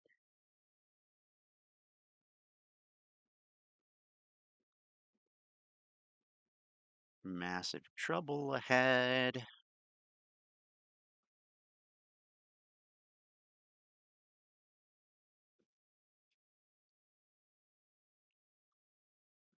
To my AMC family and the GNS people, to everyone in between, this video could change your life. Oh, is it going to be like the one where you said to join your Discord? What's up, YouTube? I bet. Pretty sure you guys can see that clear. I'm gonna do this video a Oh, little. I'm sorry. It was lucid. It was lucid, not Rivian. High energy and all that stuff. I really This is the one. This was the one. Make an impact on even just one person out. Good chance that if you're watching this, found me on YouTube because you also follow other YouTubers now or in the past. About the stock in our faith. Could I make that money? It's not like that at all, guys. And yes, you probably could. And I'm going to discuss that in a little bit of detail on Tesla in particular. Tesla. I first want you guys to think back to AMC and GameStop days. And we were promised the mother of all short squeezes by every YouTuber out there in existence. Oh, okay. 50. So buy Tesla. It was like $8-9. Put it at 10.50. It was a penny, $100. There might be people out there. I know for a fact there's people out there right now. This guy's a shill. As a clown, showing after the fact. I'm not saying it. I'm not saying it. Any excuse to spin it negatively. Listen. People made money here today on this stuff. It happened. With or without you, it will continue to happen. You being mad about it, or you discrediting it. Okay. And it went up every minute after that. Could have gotten it for 8 cents. You could have gotten it for 7,654 or 3 cents. But if you said, when the market opens, I think Tesla's gonna moon. Tesla's going. You just click market buy. You click market buy. Market, not limit, market. It fills you 8 cents, maybe 7. Depends how fast it went down. Maybe even 6. You ride it out. Could have had every penny. The high, guys, the high was 5.75. 5.75 divided by 8 cents. I'm not even going to go by the low. 8 cents. Market open, because that's the example I want to give. That you could have done this. It could have done this. Oh, okay. You're right. You could always gamble on out of the money calls. Sometimes they'll work out, sometimes they won't. Highlighting the times when it works out really doesn't do anybody any good.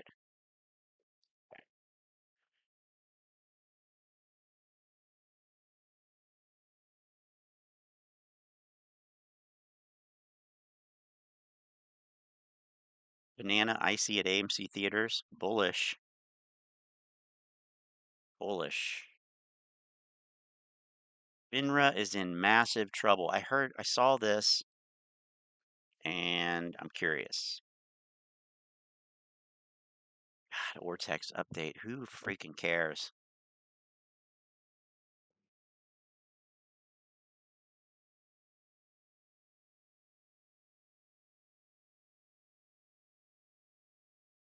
Okay.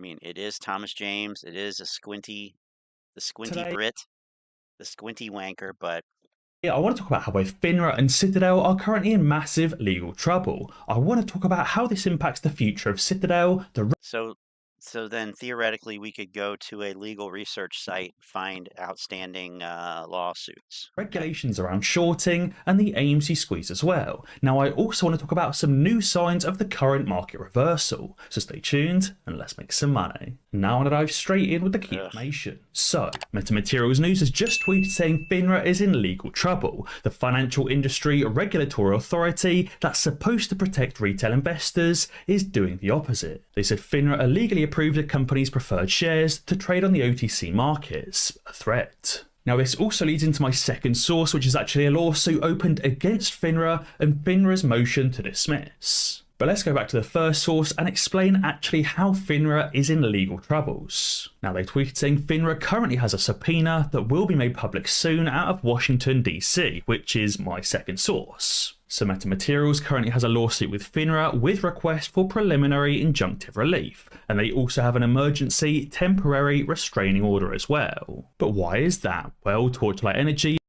Robert says, I don't think it's a good idea to speculate without DD. We would definitely agree with that. But meaning real research, original research, hope, preferably. A lot of people just listen to YouTubers and not looking at the true news. That's true. The problem is even beyond that, and you know what? I'll bring the video, the clip from Lou back in here because it's relevant. When people tell me, what about this stock? What about that stock? What about this stock? Here's the thing. If you're talking about it and everybody else is talking about it, it's too late. That's just how it is. So even when, you might see some news or whatever in the mainstream media, yada, yada, yada, it's probably too late. Can't believe I'm using Lou like that, but in other words, if it's obvious, it's obviously wrong. By the time the news gets a hold of it, it's already been incorporated into the price, most likely. But speculating without DD, or at least doing some research beyond what other people are saying, certainly, yeah. Definitely a good idea. A heavily shorted company provided a preferred share dividend to all shareholders prior to the merge with Metamaterials. Now, that preferred share was not supposed to trade, but hedge funds and market makers went to FINRA and got the preferred share dividend MMTLP to trade on a stock exchange. Now, obviously, FINRA then approved and allowed the shorting and allowed the trading of these preferred share dividends, but the company didn't authorize any such trading. Later on, Metamaterials decided to take their preferred share dividend and spin them off into a separate private company, delisting them from the stock exchange. But FINRA then halted the trading of those preferred shares prior to the company's record date, allowing those short sellers off the hook and not forcing them to buy back those shares. That's obviously something I spoke about a few weeks ago when FINRA actually halted the trading of MMTLP and suspended trading. So what does this have to do with AMC? Result, FINRA actually responded to that lawsuit with a motion to dismiss. And in the conclusion it says, for reasons stated herein, plaintiff's complaint should be dismissed in its entirety. And that's because FINRA's decision to halt trading in MMTLP is protected by absolute immunity. They said plaintiff should not be granted leave to amend because any amendment would be futile. Basically saying that you shouldn't sue FINRA because our decision is protected by absolute immunity and their decision is final. So even though FINRA has done the wrong thing and illegally allowed these shares to trade, they're basically saying, guys, you can't sue us because we're part of the government and therefore we're immune. They can basically continue doing as many wrong things as they like, but because they're the self-regulatory organisation and because they set the rules, they can do whatever they please. I think it'll be interesting to see how this lawsuit progresses and what actually happens as a result. I mean, if this lawsuit is dismissed, or if it... No, FINRA is not part of the government. It's not part of the government. It's a private corporation, actually, and it's a member regulation enforcement organization, but ultimately the agency that is ultimately in charge of all of it, which is a government agency, is the SEC. But yeah, no, I mean it's not part of the government. Continues. And obviously, if it does continue, how it impacts the future regulation of shorting and the regulations of FINRA. I do understand that FINRA are a self-regulatory organisation and they set the rules, but they should be setting the correct and right and fair rules, not setting unfair rules. And on top of that, it's not just FINRA, but Citadel is also... Oh yeah, Citadel's getting fined in South Korea. We saw that. Yeah, we saw that. They distorted stock, blah, blah, blah, yada, yada, yada, yada, yada, yada, yada. Where's AMC?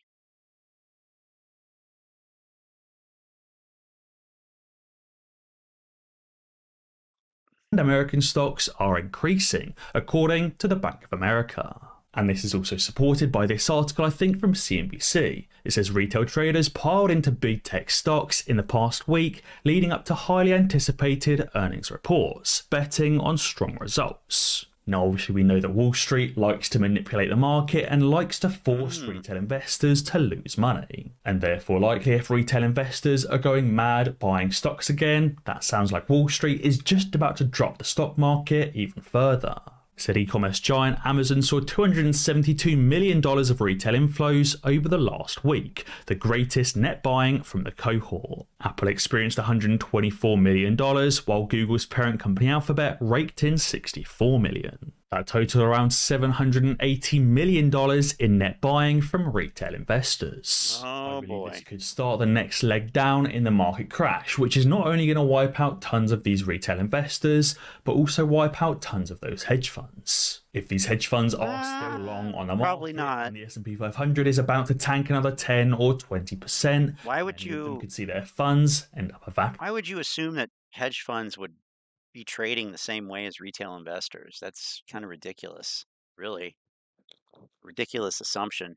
Rating. As Finance Lancelot tweeted, he said he came across something really interesting here. He said the last time the RSI on the S&P 500 was this elevated, we experienced the flash crash of February 5th, 2018. You can see right here the RSI for the S&P 500 is massively overbought. More overbought than it was in the entire of 2021 and in all previous bear market rallies over the last year. That basically means that retail investors and hedge funds and institutions have gone way too crazy buying stocks over the last 2 to 3 weeks. Typically, when the RSI is maxed out this high, even before it gets this high, it always ends in a reversal. Maybe we see the S&P 500 continue to run up for the next few days or so, but after that, the market crash will continue. As you can see, every time the RSI has come close to this 70-point region, it's always reversed and crashed to new lows. But obviously, as Ecoinmetrics tweeted, they said bear market rallies can actually last a while. Right here is where we are in the current rally, but obviously, as you can see from many previous bear market rallies over the last 20 or 30 years,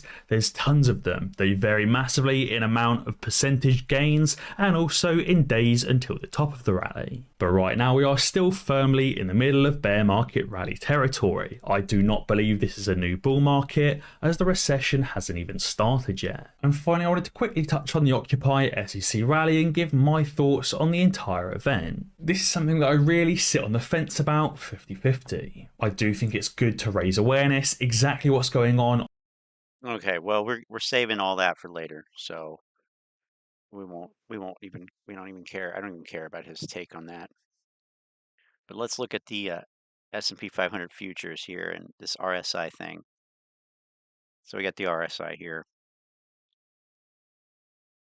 on a daily chart. Here's 2022. We don't need the volume. You know, we could probably just even go with a line chart. It'd probably be easier to see. Okay. So RSI.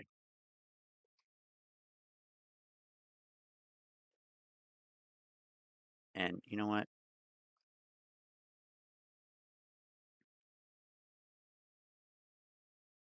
I don't even really care about the moving average of it. I just want the RSI.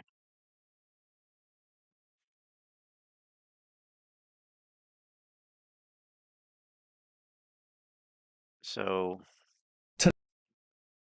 what was he saying? Basically means that retail investors. Last time the RSI and S&P futures was this elevated, we experienced a flash crash of February 5th, 2018.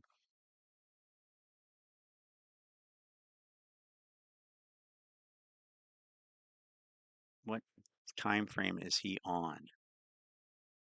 1 day? Okay.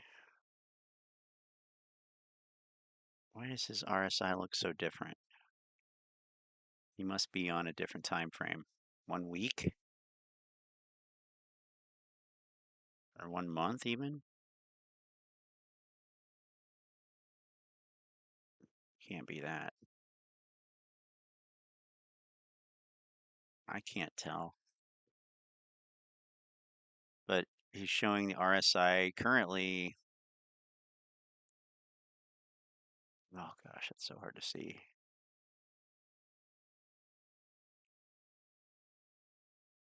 SPX/ES1. What in the heck is this?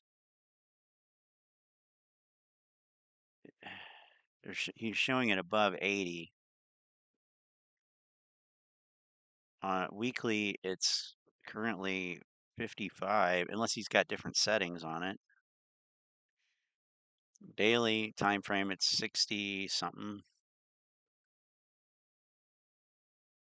4 hour, it's 65. But there's no way that it's that time frame. When was that even posted? Don't know. Can't tell. God.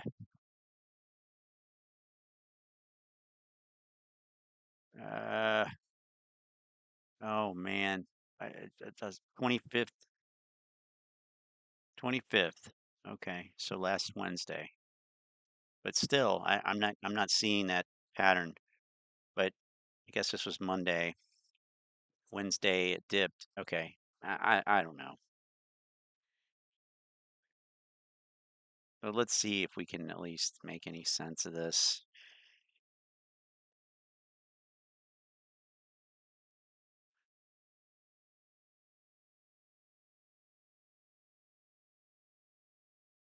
Oops. So where are our major downtrends here?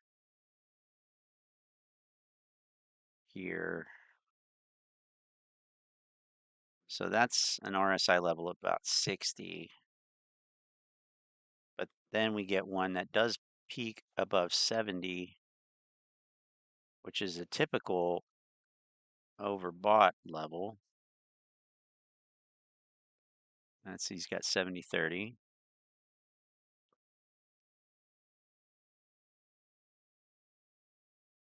And on the daily time frame, it's not to that point yet. We can look at the SPX. It's obviously the same, and SPY is going to be the same as well.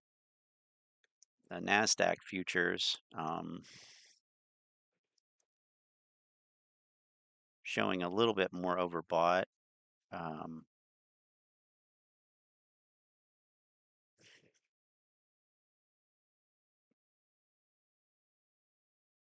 I mean, I guess you could say that at least like here in the NASDAQ, in 2022, it never went over 70. So is it likely to go over 70 here? Yeah. But I wouldn't necessarily put all my money on that.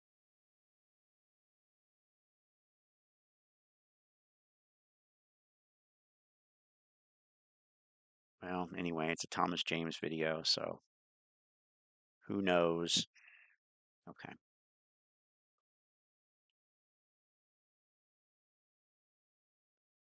Synthetics.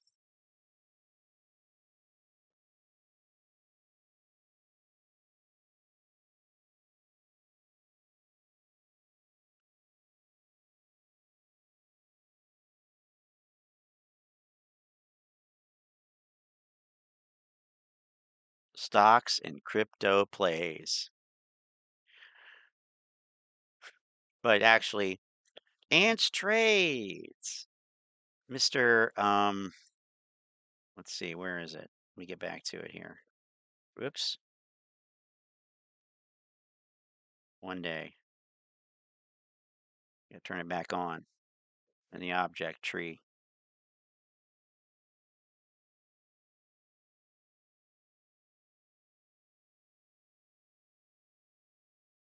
This wedge will be broken on Monday, January 23rd, 2021. Well, it observed the wedge perfectly, beautifully even. But no. So anyway, what's he got to say now? This is from yesterday. What's going on, guys? Ants Trades back again. Great day today. Got pretty much exactly what I was looking for. Before I get into this video, I just want to let you guys know this is probably going to be a pretty long video. I'm going to be covering my theory on AMC front to back. My channel kind of blew up pretty quick, so there's probably a lot of people that haven't seen my first videos, which it's not a big deal. I'm going to go over it now again from front to back, explaining my full theory on my fractal theory, AMC being traded on a 3-year cycle, what you can expect going forward, what I'm expecting going forward, and that kind of thing. Things are looking great. We didn't quite get the breakout for AMC today, but things are looking great. I got exactly what I was looking for today. It looked great. I couldn't really complain. Everything's tracking still. We're still right on track. I'm convinced at this point that we're squeezing. I'm just going to say it. I'm convinced. Okay. With that being said, I'm going to start with the SPY. We'll jump into this first. Just want to go over this really quick. The SPY looked great today. Again, pretty much what I was looking for. If you remember in my video yesterday, I mentioned that I could see the SPY gapping up to 406 and maybe keep running. Don't care about your SPY. There's betting the bottom. I'm here for AMC. In my comments that are just all right, and it just looks like to me. The retail traders betting the bottom. Let's hear the conclusion. That later. I'm expecting AMC to break out of its wedge on Monday. I'm expecting the SPY to rip and the market to continue upwards. Tesla looked great. Wait a minute. He said that last week. Now he's saying it again. I expect to break out of the wedge. Okay, so I have to update the chart then. Now again. All right. Monday, what is it? The 30th. All right. Okay. Now it'll be broken on the 30th. Okay. Gotta keep up with this crap. Jeez. All right. Updated. Good. Overall, bullish. No complaints. No complaints with the market. Overall, bullish. All right. Everything is looking good for my thesis. Everything is looking good for the SPY. Everything is looking good for AMC. It looks like we are about to see a bull run. Everything's looking good. That's what it looks like to me. The retail traders betting the bottom on the market right now. If they're betting the bottom this week, they got burnt. If they're betting the bottom next week, they're going to get burnt. Period. Like, we're on a bull run. The bulls are in control. I do not know how else to say it. The bulls are in control. Anyways, so let's jump into AMC. Do you look at the volume? Is he looking at the volume? Is he actually looking at the volume? I don't think so. Good God. Man. Hang on.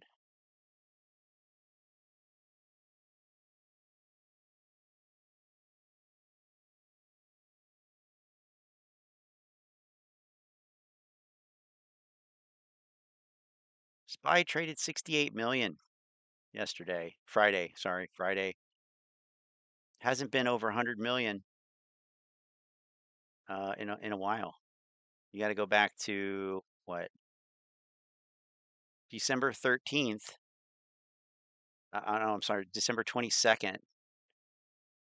January 6th. And out of those 3 or 4 days I just mentioned, all but one were red days. So a bull run. I do not know how else to say it. Anyways, so let's jump into AMC. That's enough of the SPY. Bull market genius. Bull market geniuses right here. This, I mentioned earlier, this is going to be a long video, and I'm going to go over my entire thesis front to back. There's probably a lot of new people here. I just want to cover all my bases here and share my thesis as a whole on AMC. Just from the beginning. Just literally, when I say the beginning, I'm talking about IPO to where we are today.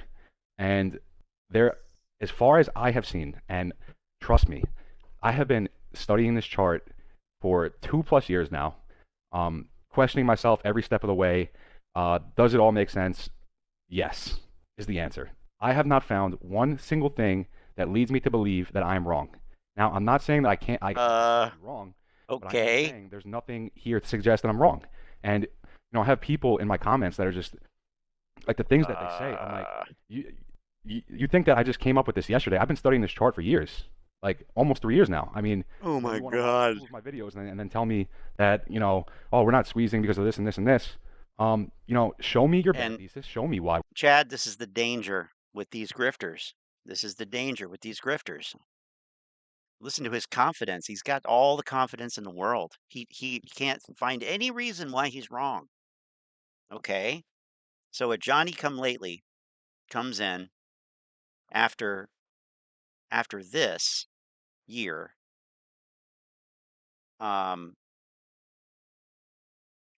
Where was he back here? Where was he at any point along this supposed wedge, except at the end of it when he said, "Oh, last week it's going to break out of it." Well, I'm sorry to have to break this to him, but I can show you right here where he was wrong. Not seeing anything that indicates you're wrong. How about the fact that you called the breakout of this quote unquote wedge last Monday, which didn't happen, and it observed the wedge perfectly all week? That's what I call being wrong. Yet he's still got this confidence, and it's infectious. It affects other people. It's We're not squeezing. Don't just say, oh, because of this, the news, whatever, the market's going to tank. Show me something that I can see that you could. There's a hole in my thesis here. Now I'm going to just start from the beginning. That I believe that AMC trades on 3-year cycles. So we'll start with that, and we'll start from IPO. Well, that's a belief. All right, that's a belief. Is it substantiated? Roughly January 2014 to January 17, I marked them. This is a 100% move here. This is a 3-year bull cycle on AMC. You IPO around 11, January of 2014, January of 2017, you're at $22. That's an 100% move. No, it wasn't an IPO either. Not an IPO. AMC was publicly traded before this. It was a different ticker. I believe it was AMC E. It was AMC Entertainment Incorporated. This marks the beginning of AMC Entertainment Holdings. But, I guess it was the initial trading of that ticker, but that's not when AMC IPO'd. Bullish move, right? All right, so from there, January 17 to January 20, bearish. This is a bear cycle here. It's a bear flag repeating over and over and over and over. 3 years, January 2017 to January 2020, when you get a cycle reset. Now you get cycle resets, and then the trend changes. That's just how I've seen this work. So you have 3 years of bullish from and guess what happened here? Guess what happened after this period right here? This is Adam Aron's joining the company right here. IPO. You have 3 years of bearish, and then from January of 2020, roughly when COVID, the CDC announced the outbreak of COVID, and then we all know what happens there. Hedge funds start shorting the stock, and then retail catches on, starts buying it and never selling it, and then you get that's the narrative of what happens there. How about the fact that these companies' doors were closed? They were not taking customers' money. They were not selling anything. No, the narrative has to be that hedge funds were shorting the stock. They shorted it down. How about the fact that everything was closed, that there were no customers? They brought in no revenue. That should be the first thing. But because this is a narrative, because this is a grifter, no, it has to be about hedge funds shorting the stock down. This is garbage. So then you have January 2020 to January. And by the way, it was a fantastic short trade. Why would you not want to short companies that were not open, not bringing in revenue? Everybody wants to say criminal short sellers. No, ingenious short sellers. Present day where we are now. Bullish. Starts here at like $4 or $3.92. We're pretty much at the end of our cycle here. $5.50 I think we closed today. bullish. I don't know what exactly. It's probably like 30 or 40%. That's bullish. We're up. And, you know, before people start screaming, saying since June. And there's the crypto rug pull. This is a descending wedge, which is bullish, the bullish reversal pattern, and we're about to break out of it, in my opinion, to go to new highs. And I'm going to get into all of that. I'm going to talk about everything in this video, just so I have one video where I'm covering everything, and then from here on out, I'm just going to do update videos on what I'm seeing with the market, what I'm expecting, and that kind of thing. Now, from there, so the cycle starts here, right? And you get a cycle reset from the bear cycle, and then you flatten out, and then you start forming this pattern here, right? And I've been talking about this in all of my videos. This pattern is extremely important, very, very important. So from here, you get the January squeeze. The pattern, when you break out of this in 2020, when the company was mostly closed, that was an important pattern. Oh, okay. Sure. It's 2 candles, and then the algo snaps, and you just open at all-time highs. Very fast squeeze. That's what I'm expecting here. I'm expecting a very fast squeeze. Anyways, so why did that happen? And why did that happen here? What is this? What is the significance of that? Oh, that's the GameStop squeeze, right? Oh yeah, right. Of course, that's the GameStop squeeze. Symmetrical triangle, breakout, retest, and then you have your June run, and then you trade in another symmetrical triangle here, and you have, and you know, I was looking at this at first, and it's the same exact move. It varies a little bit, but it's pretty much the same thing. Okay, if it's a symmetrical triangle, why did this one break out to the upside? Why did this one break out to the downside? Just wondering. You come up to the peak, trade in this range up here, come up to this peak, trade in this range, and then you form, it's not really a cup, but you come to the bottom of your trend line, and then work your way back to the top, which is exactly what you have here. And then you have some ups and downs here, forming more or less a U pattern, which you have here. And then you come down one more time, and you break out, which is exactly what we have here. I will admit it, I thought that there was a possibility we could break out here. Oh, you and every other freaking YouTuber and retail investor, meme stonk ape, everybody thought it would. Just like everybody thinks it's going to do the same thing now. Yeah, great. We didn't end up doing that. No indication you're wrong, though. Instead, we break down, and then we form this pattern. That pattern. Is the exact same thing that you have. Stonk in the toilet pattern. We're at the end of it. We're at toilet bowl pattern. Basically, what you can conclude from that is that we're going to get a cycle reset. I'm expecting another squeeze. So this wedge is from peak June. No. How do you get that from that? A cycle reset. What does that even mean? A cycle reset. You have to look at everything here. Why did this happen? Well, what is the number one reason that this occurred? And it's not retail investors. It's not COVID directly. It's not Citadel. It's not any of that stuff. It's the Federal Reserve. It is all of the funny money, monopoly money that was added into the system after COVID. That's what this is. And guess what? That era is over. That era is over. This will not happen again unless we have another catastrophic pandemic or something like that that will force the Federal Reserve to cut interest rates and print trillions of dollars. Otherwise, this is an anomaly. This is an aberration. This is the exception, not the rule. So to say it's going to repeat is at best ignorant. At best. I'm sorry, but that's what's happening here. Peak January, our two squeezes, the two peaks of the squeezes that we have to a point. And this is what you get. And you have this pattern back here playing out, and we're at the end of the wedge, and we're at the end of this fractal here. Now, I've seen a lot of people saying, when we break out of this, oh, it's going to go slow, you know, $16, $20, it's going to take a while. No. We break out of this, we are squeezing very fast. Volatility is going to kick up. The algorithm is going to kick into buying mode, and you're going to see gap ups big time. This thing is going to fly once it breaks out of this wedge. The algorithm. As if there were one algorithm controlling trading? The algorithm. Okay, interesting. To the downside, somehow. Hypothetically, I don't see a world where this happens, but hypothetically, if you come to the bottom of the wedge and break to the bottom of it, you're talking about bankruptcy type levels. You're going to get a big move either way. I mean, if you break the bottom of this, you're coming down to $1 and less. You're talking pennies. I do not see a world where that happens. In saying that, we are going to squeeze again. So, you know, that's my take on that. Well, those aren't the only two options. Either you have a massive short squeeze or it goes to $1. Like, that's not how it works. I want to speak on this again. And this is probably the reason that the community is so toxic. I'm not saying everyone is, but a lot of the retail, you know, shareholders of AMC, the people that have been in this play for a while, maybe they bought the top, maybe they bought somewhere up here in the flag, and then they've just been hanging on during all this.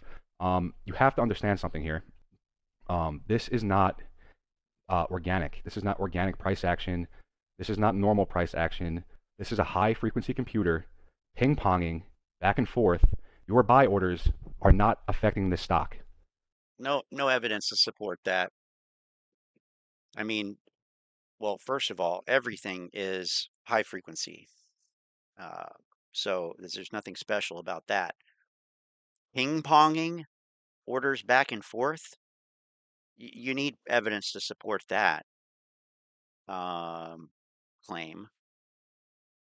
And I haven't seen it, and he doesn't have it. So I don't know. That's a speculative statement. Short ladder attacks. Those are speculative statements. Let that sink through your head. Your buy orders do not affect the price of the stock. Elon Musk could drop $1 billion. Retail orders,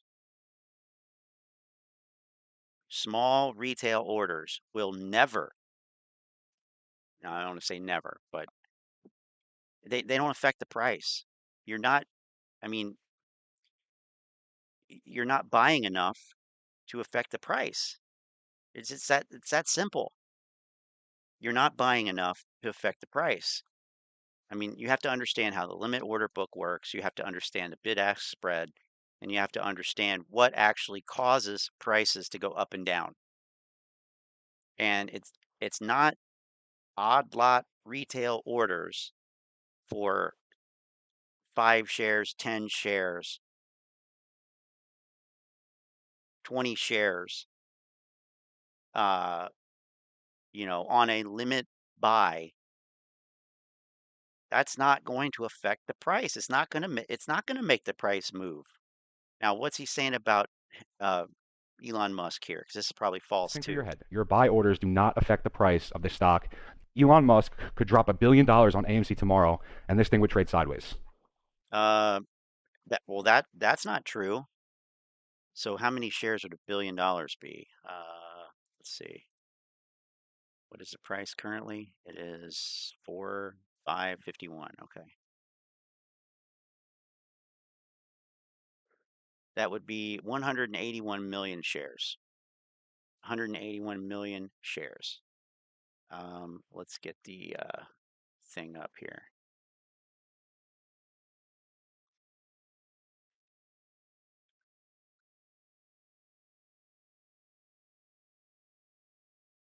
Now,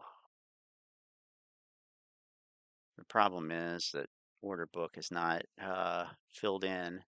Maybe it will be on Fidelity. Or I could just mock one up. This doesn't have an order book, does it? No. Ugh.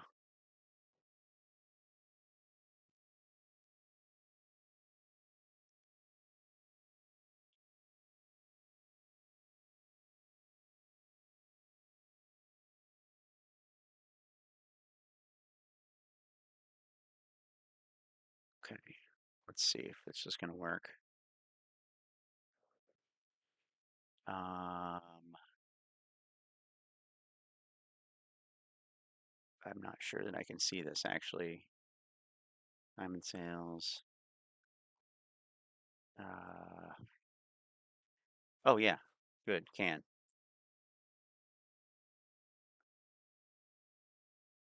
In fact, let's do this. I don't need the whole thing.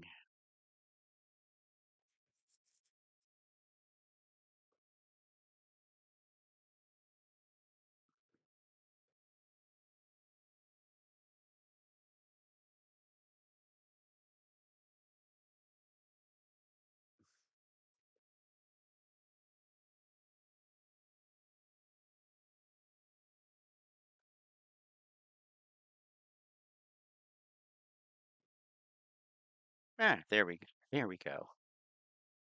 So this is what Fidelity calls a directed trade window. But essentially what we're looking at here is the order book for AMC.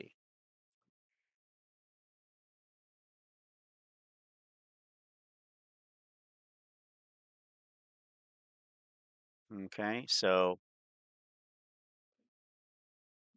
551 is the closing price. It says the bid's 536, the ask is 541.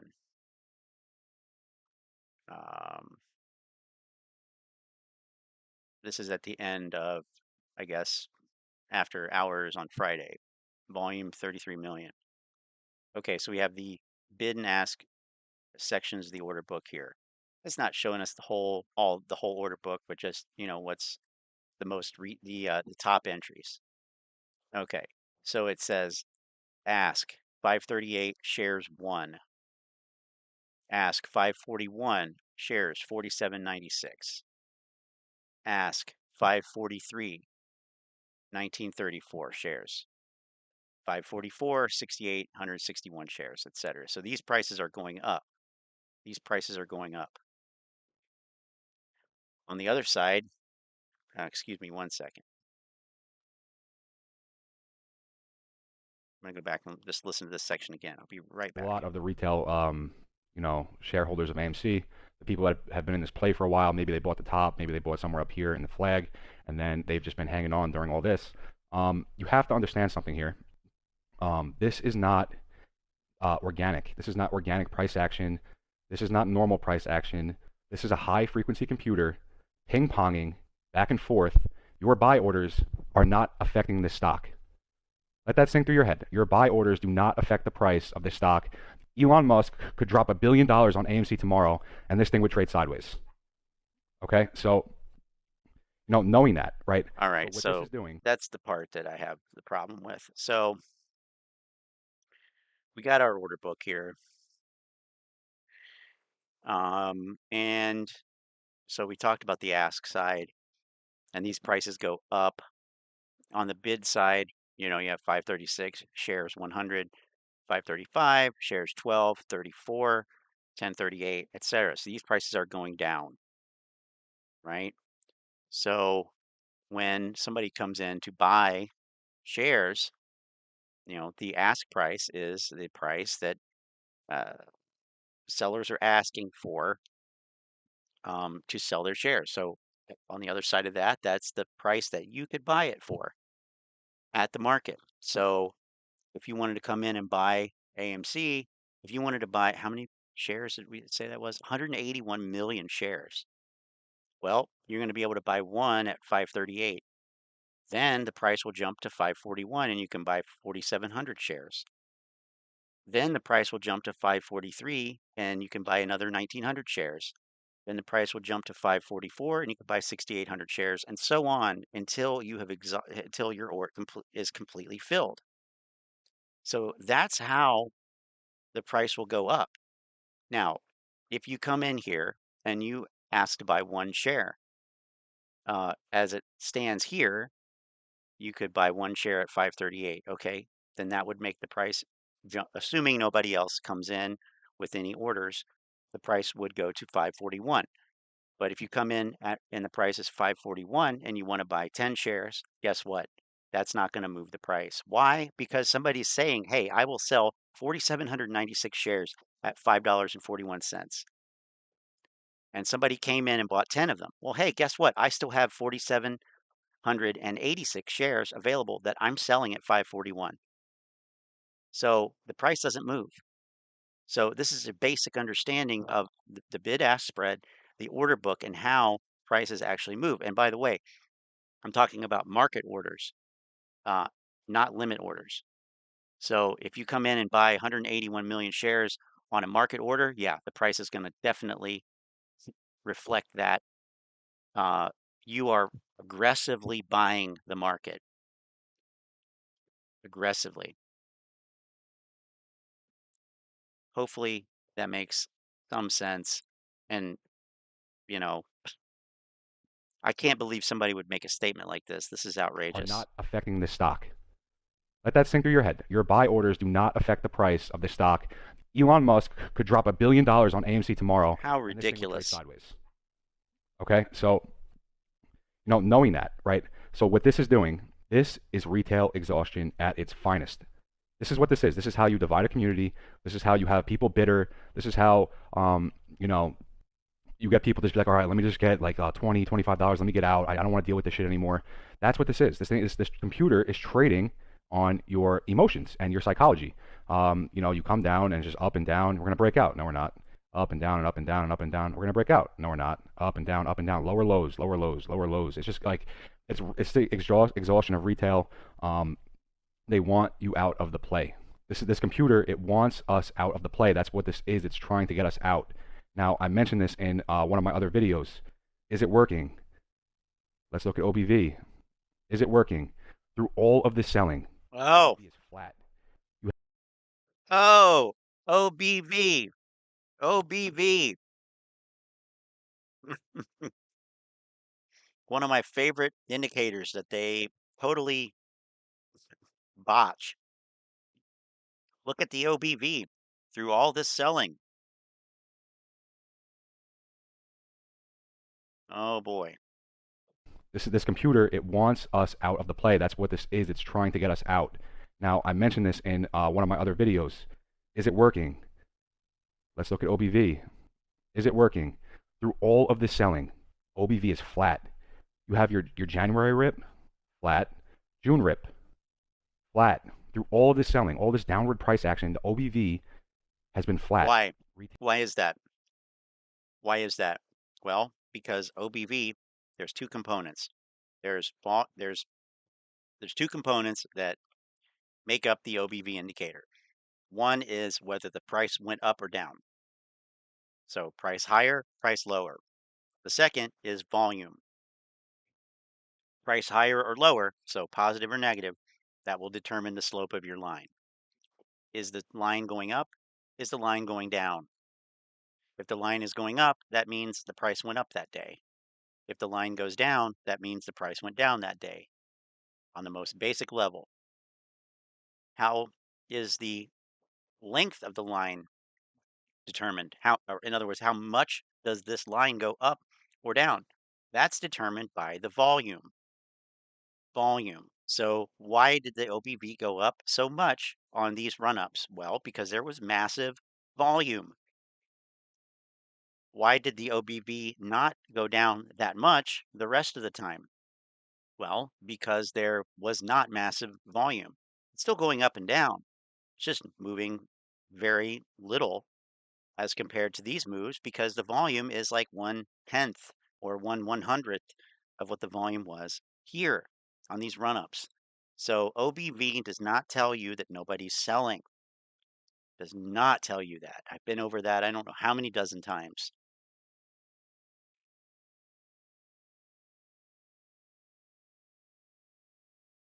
Okay. Retail is not selling, and they keep buying, and they keep holding. So what does this computer do? Not what It OBV takes orders and says. it puts them in dark pool, because when you have that many buy orders coming in and nobody's selling, theoretically, the price should keep going up, right? That's how supply and demand works. Now, there's speculation that there's billions Not of shares. necessarily. It's probably safe to say there is. We own how many times the float?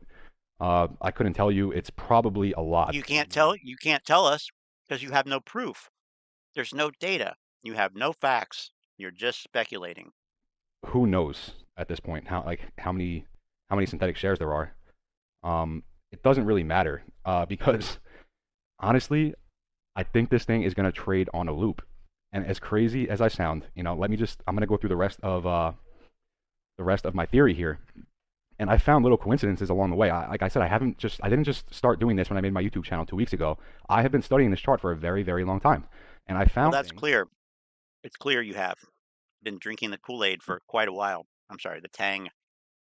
Trilo says I think there are buying algorithms in IBKR that can buy with minimal effect on the price. I am not sure how or if it works. There probably are. It probably has something to do with VWAP.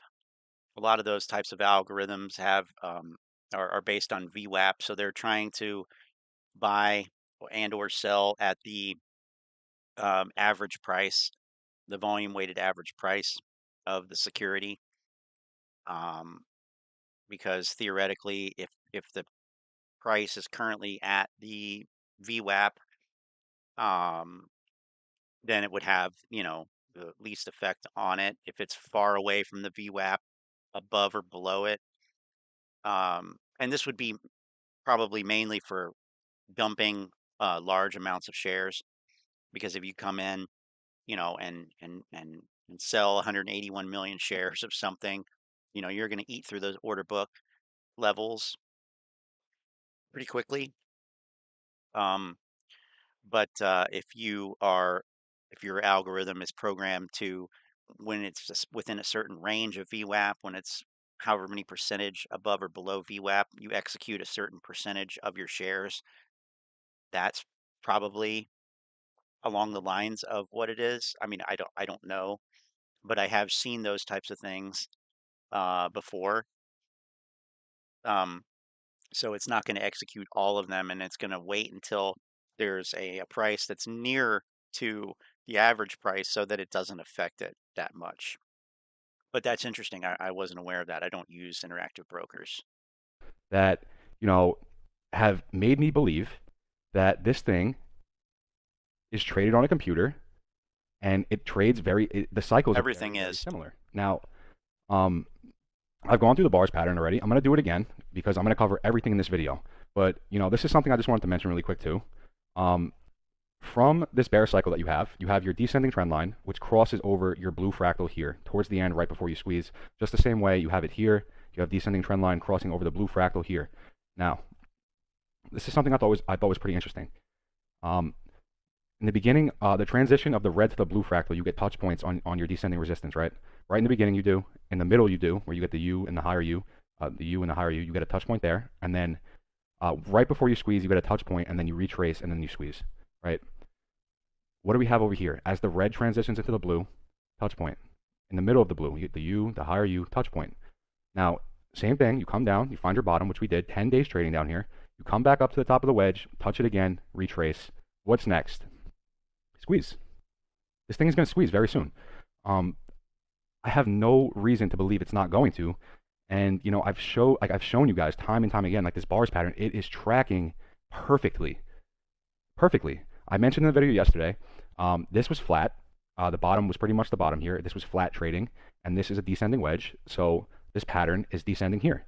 Just imagine taking this here, pick it up, and that's what you have here. It's just the same thing. It's just descending, so you have lower lows every time. It's still the same thing. And, I could run through it again. I'm kind of getting tired of doing this at this point, but I just really need to stress to you guys, I need you guys to understand this. Yeah, I understand. I understand that one. This bars pattern, this is pulled from here. This bars pattern has been almost 1-to-1. Almost 1-to-1 with candles. Really? I'll do it again. You come down, up, down, up. I'm down to the bottom, W, some extra, W, there's some extra. No, not the same at all. Back up to the top, right? And that's the green fractal. Red, come down, shelf, down, shelf. You get your lower wick there. You get the higher wick here. Forms a cup here. Not the same. Comes down, and then back up to the top. It doesn't have to be the exact same. It's never going to be the same. I'm never going to Right, yeah, of course. And put it over here, and it's going to match Never be perfectly. exactly the same. But the pattern that the algorithm is trading this is the same, more or less. It's the same thing. So you come to the blue. Wait, where is this from? What pattern? Still the same thing. So he's taking that from literally from 2020. From 2020. I could run through it again. I'm kind of getting tired of doing this at this point, but I just really No, he's not considering that at all, is he, Manny? This bars pattern. This is pulled from here. This bars pattern has a higher wick here, but the pattern that the algorithm is trading this is the same, more or less. It's the same thing. So you come to the blue. There is no algorithm that is trading it. There might be multiple algorithms from different sources, but he thinks there's one algorithm that's controlling the price and that it's repeating the same patterns, and that he, of all people, this guy, can spot it. Well, Astro did this 2 years ago, and he was gloriously wrong. And then you got Trading with Emotions, which I will never get over that name. I will never get over how funny that name is. And he even admits that most of what he says is nonsense. So I have that on a clip. But yeah, there's so much that is just wrong about this whole theory that it is, yeah, we are getting tired of talking about it because it's ridiculous. It's nonsensical. Come down to a point, bounce up, come down to a point, bounce up, keep coming down. You get this wick up here, which we have. Nor is he considering the dilution during the MOAS, APE, MOAS of 2021, APE, and the impending dilution, nor is he considering the macroeconomic environment, i.e., the fact that interest rates aren't zero anymore, the fact that the Fed is no longer printing money, in fact, they're taking money away from the system and tightening the monetary supply. So that all has an effect on this. You cannot reflect that when you copy and paste a bars pattern, as he calls it, and grafting it onto another time frame. It just doesn't work like that. There isn't an algorithm that is doing anything like this. There's no evidence to support that whatsoever. And Citadel, if you're thinking, well, must be the devil, must be Citadel. Citadel only controls 40, or only has their hand in what, 40% of retail trading, of trading, something like that. It's not all of it. So who is the one running this algorithm? That's my question. Who is the one? The reality is you have thousands, if not hundreds of thousands of market participants who are trading all kinds of stocks on a daily basis, not to mention funds, index funds, institutional funds, hedge funds, institutional trading desks, etc., institutional traders in general trading the same stocks as well. So how is it that everybody is all aligned, and said and are trading it the same way from 2 years ago? It makes no sense. None. Zero. No evidence. Hire you, hire you, distribute all the way down to the bottom. Here was a V recovery. Here we went flat for 10 trading days. Gap up. This is where I made my YouTube channel. A V recovery? Here, I was like, a V recovery. What is a V recovery? Okay. I mean, these are short covering rallies. These are bear market rallies that it's following the market on. Plain and simple. All right. Shit's happening. Like, we're about to squeeze. So I made my YouTube channel and I started sharing my theory. The funny thing about this is this cycle theory is nonsense, but there is a cycle theory that makes sense. There 100% is a cycle theory that makes sense, and it is the AMC grifter cycle theory. See, Astro used to say the same thing. He did. Astro. Remember Astro, the rock star? He used to say the same exact stuff. Now, where is he? His cycle ended. We used to have Rico. Remember Rico? Rico was a cycle theory advocate. He used to say the same exact thing. Where is Rico? His cycle has ended. Now we simply have a new one. Ants trades. His cycle, he's at the height of his cycle, it seems like. His cycle will end when his cycle theory is shown to be complete nonsense. But that's the real cycle. It's the grifter cycle. Nobody can go on grifting like this for forever. Eventually people, they realize they're wrong. They get called out too much. I make fun of them too much for being stupid and wrong or whatever. And they drop off.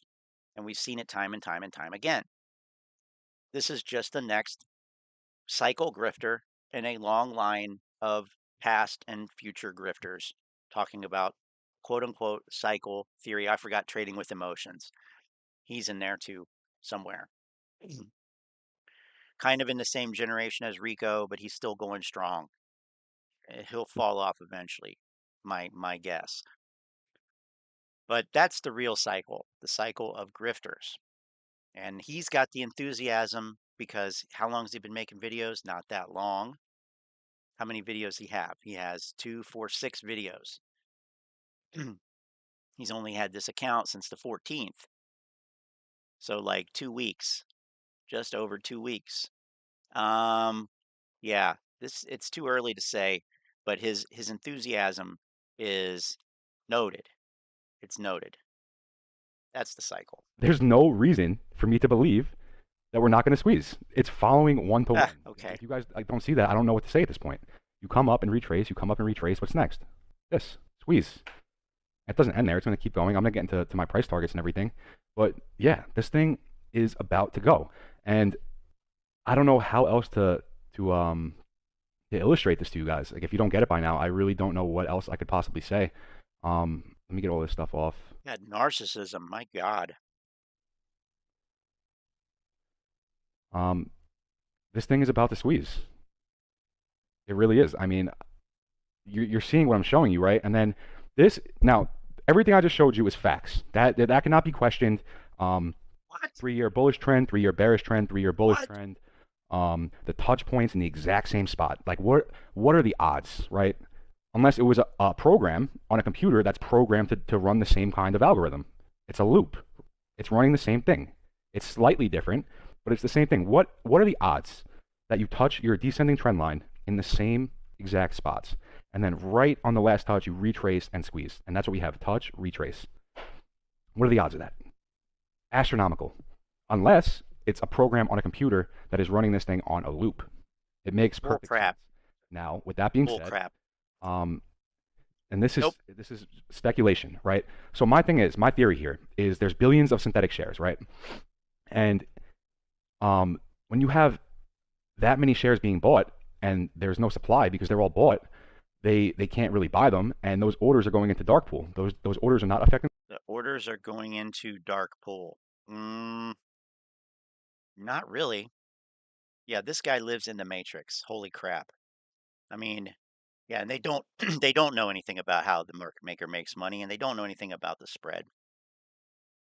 I mean, it's ridiculous. I can't believe, I mean, I shouldn't say that. I can't believe it. I can believe it, but it's just it will never not be shocking. How little understanding there is, how people can simply just look at a chart, copy and paste segments, and think that they have figured out the keys to the stock market. I mean, it really is. It's fascinating, really. In the stock price, they go into dark pool and they sit there. Billions of fake shares that have to be bought. Keep in mind, the market makers have to buy these shares. You bought them, but they have to buy them because they never did. So this here should have been your MOS in January. The buy button removal, this whole situation. This thing. That was GameStop. Until it would have stopped somewhere. Who knows? 4 figures, 5 figures, who knows? It would have gone for a while. Yeah, right. When you have Come on, you can't say that. You have no clue. That's what you get. So they take the buy button away, and you have the algorithm now starts running this on a cycle. What I believe is happening is they're letting us leg up a little bit at a time because they couldn't just let this thing run forever. So they're letting you leg up a little bit at a time. I'm sorry, sir. That makes no sense. Yeah, you legged up here, but then you leg down, and you leg down, and you leg down. Leg up a little bit at a time. Why has the price consistently been lower then? What are you talking about? Oh my God. They'll hedge themselves a little bit, make money on retail, selling calls this whole time. And you know how that goes. So what do I think is going to happen in the future, right? Oh, so we're approaching the end because we're now in January 2023. What happens next? January 2023 to January 2026. I remember that, now, Manny. Again. Oh, man. Do not come at me crazy right now. I'm trying to exercise call options that were out of the money. Imagine trying to exercise a call option that had a strike price higher than what the current price is. Showing you my theory. And oh my God. Like, I just showed you everything. Wait, hold on. Now, again, do not come at me crazy right now. I'm showing you my theory, and I do not think I'm wrong. Like, I just showed you everything. Okay, but what if you are? What if I could show a dozen things about what you have just talked about that were undeniably false? What then? I don't know. This is what I think is next. And oh my this is gonna look a little God. crazy. Look at this. Look at this. What in the... This is what I think is going to happen. Look at that. You have your January rip, down, June rip, down, 3-year cycle Oh reset. my I think God. we're going to squeeze. And this is pretty much scaled to where I think it's going to No go. wonder that guy next said few that years. watching So, these videos got him squeeze around excited like about 130 AMC area, again. Of course. Why come back wouldn't you down. get excited by this Theoretically, nonsense? if Look this at this. algorithm is running the shit on a loop, theoretically what should happen is this. You're Well, gonna it's get the same not. type of move. It's not running it on a loop. So, no, you do not know what should happen. Nothing should happen. What will happen is yet to be determined by the market. That's the truth. Just happening over and over again. It's an infinite money glitch. If this algorithm... What? So, listen. An infinite money glitch? Dude, you are living in 2021. Get out of here with that nonsense. If I crack the code here, and this actually... You didn't. You didn't crack the code. Oh my God. They were talking about doing it on Reddit. I don't think you can. I don't think you can. I don't think it'll let. I don't think most brokers will allow you to do it because they're like, wait a minute, you're retarded here. But they definitely were talking about it, and I remember YouTubers were talking about it too, as recently as this past year. Theoretically, it's an infinite money glitch because you know what happens next. We squeeze here in January. Maybe maybe it's first week or second week February. It doesn't have to be like 3 years on the dot. But I'm at this give point, yourself the some. algorithm's Give slowed yourself down. an out. I'm thinking, first or second week February, Jesus we're gonna hit our high, Christ. sometime in that range. So theoretically, what should happen is you get up here, and then you trade in some kind of wedge or triangle, and then you break out again. And it'll probably be sometime in June or near that. It's too early to tell. I still you can get approximation after it. Like just say we squeeze right, and then you get your bottom and your top. You can get an approximation with the triangle when you're going to break out again. So I think by the end of the year we're going to. So there'll be this will happen here, but that's not the squeeze. Just like it, and then then June will happen again. I mean, what the hell? This is such garbage. Adam Aron discovered the infinite money glitch, which is the apes. True. See a second rip up to about That's true. $500, $600 level.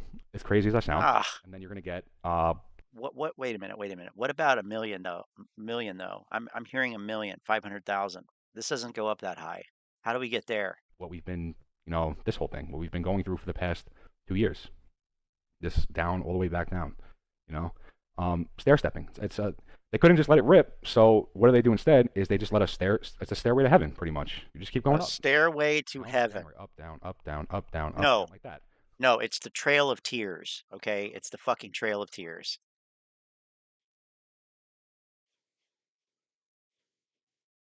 That's about as much as I can handle. I'm saying with it's this going to crap. happen. I'm not saying it's not.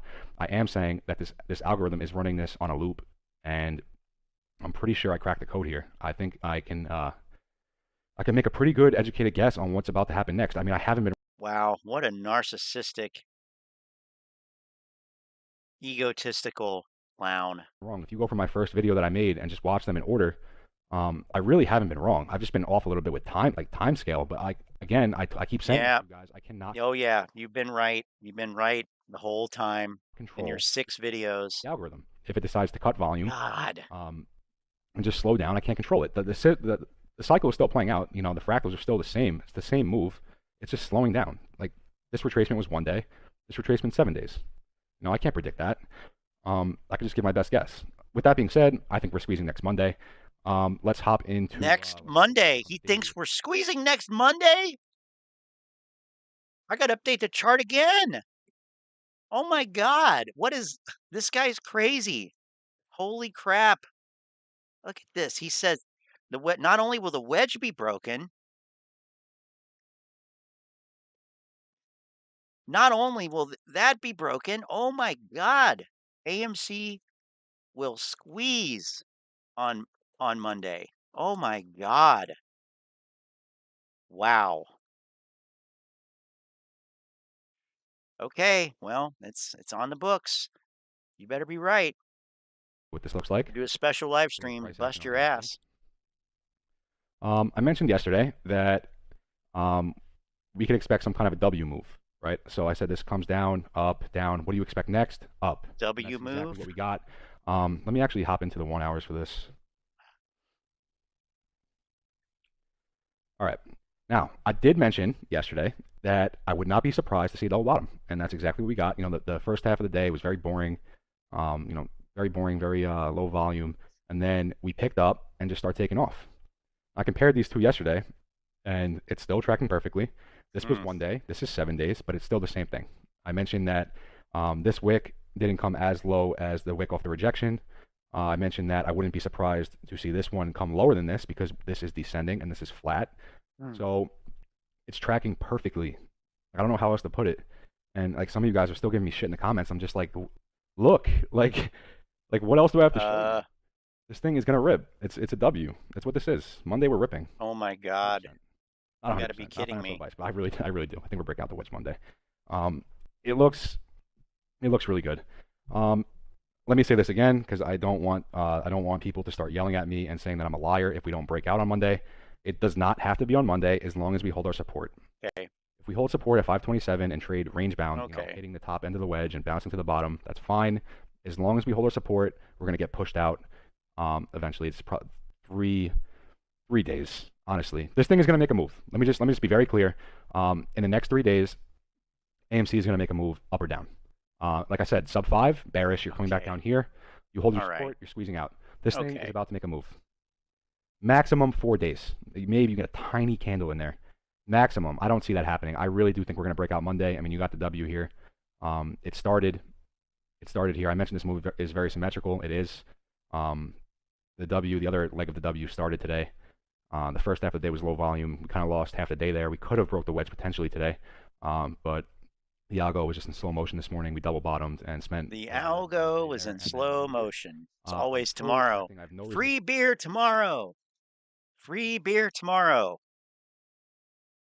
I miss that guy, Apish Bambino, but that is his legacy here on this channel. Free beer tomorrow. Yes. Free beer tomorrow. Just come back tomorrow for free beer. Come back tomorrow, and they say, come back tomorrow for free beer. And you come back tomorrow, and they say, free beer tomorrow. To believe that we do not break this wedge on Monday. Load the boat on calls. They're cheap. Yeah, so, I said that I would be live streaming next week. I'm not going to be doing that. Oh, see, you're already proving to be a liar. And then I will take off of work. I'm not going to take off of work for us to get rejected off of this and then come back to the bottom. Again, I don't. Boy, that's conviction. I'm just going to wait until break above the wedge because come on. I just want to be sure. Once we break up above this wedge, game on. We're squeezing 100%. I just want to be very clear on that. Oh my now, God. what can you expect? I'll start by saying that if we do break and close above the wedge, it's probably going to be somewhere in like $6.50, $7 range, somewhere in there. Pre-January. I'm not saying it has to play out like this, by the way. I'm just showing you. Of course it doesn't. A lot of this stuff does correlate with each other. So you close above, you finally break, and then you gap. You have two gap candles right over your 200 EMA. And then day 3, all-time highs. I'm not saying it has to play like that. I'm just showing you how it played out over there. Oh my God. So yeah, right.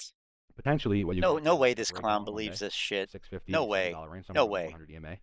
Tuesday, you gap up to the 200 EMA. No way whatsoever. Wednesday, it looked like it was pretty close to the 200 still, and then the algo just snapped, and you open at all-time highs. I'm not saying it has to play like that.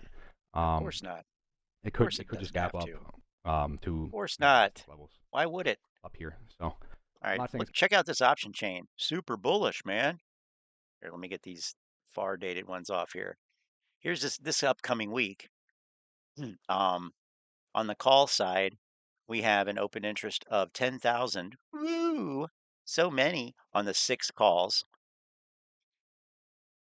But on the put side, we have an open interest of 21,000 on the 5 puts. So yeah, that's got a 34 delta. That's on this weekly. Now, on February monthly, on the calls, you've got 26,000 of the 7, 25,000 10. On the puts, however, oh man, you've got 191,000 $4 strike puts. open. You have 146,000 3-strike puts open. That is massive, massive, folks, as compared to the calls. You don't even have 100,000. You barely have 100,000 total open, and you have over 300,000 here in the puts. So not so great, not so great. We can also look at momentarily here. We can look at the option statistics real quick because that's always fun. Let me float that window and change this.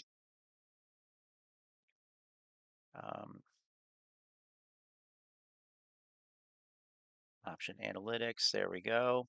Oops, there we go. Option analytics.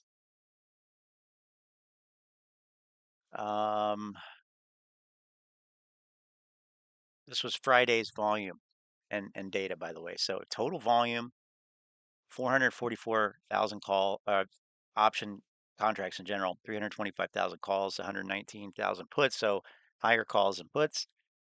Open interest, however, you have 4,000 open contracts. The put to call ratio is 2.5 million puts to 1.4 million calls. So that's 1.69 to 1.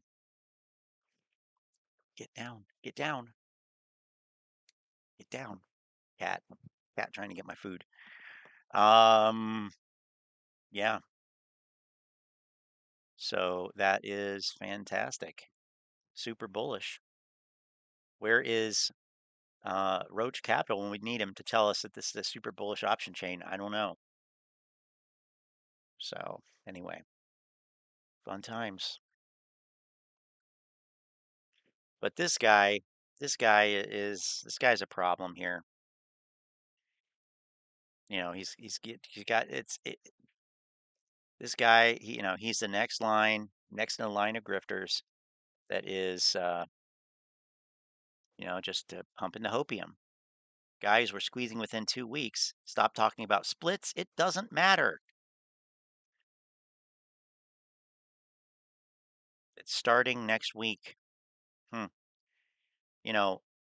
going to leave a comment. I don't normally leave comments anymore because it's just not worth it, but I am going to. So what did he say down here? He said, we're squeezing within 2 weeks. So, I think it's reasonable to ask, if AMC does not squeeze within 2 weeks, will you stop peddling this nonsense about a squeeze?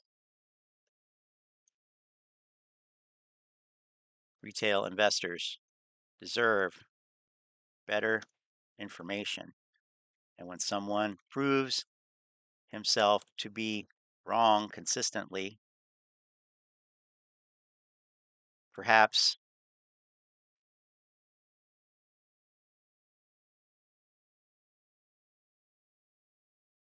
that person should just stop providing misinformation. Thank you in advance.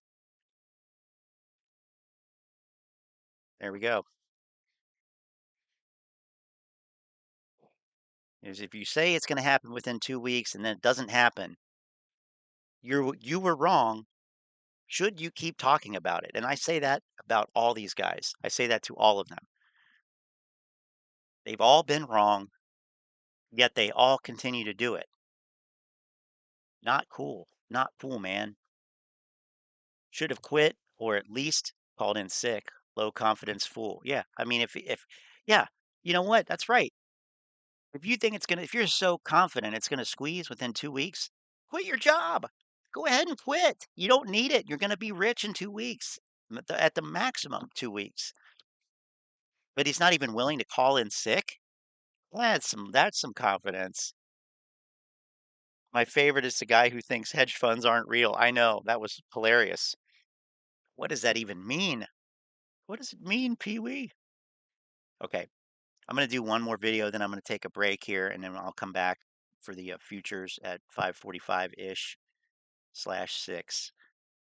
And then we'll look at some of that Occupy protest stuff nonsense. and see what's going on with that. Retail 1. Lottery stock says retail 1. We still rest in peace. All right. This would be terrible, I'm sure. Yo, what is going on, guys? Lottery Stocks here. Welcome back to the channel. Welcome to the channel. If you're new, this is the last time I'm doing a take on this video because I've done about 10 takes and there's just stuff going on and it's just not working out, to say the least. We have a lot of DD to go over. Just stay till the end of the video so I can cover it all. And finally, at the end, I'm going to show you a couple clips from the hashtag Occupy SEC rally. We'll skip those. Doing these videos for you guys is just hit the like button. It helps me out, and hit the subscribe button. Get me to 10K. Let's get into the video. All right, guys. You're so close to 10K. Ugh.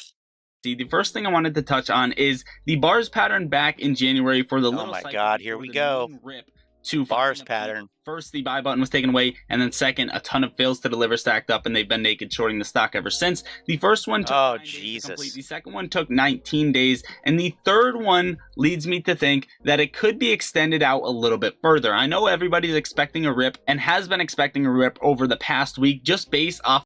Well, if you've been expecting it and it hasn't happened, there's your answer. You were expecting it.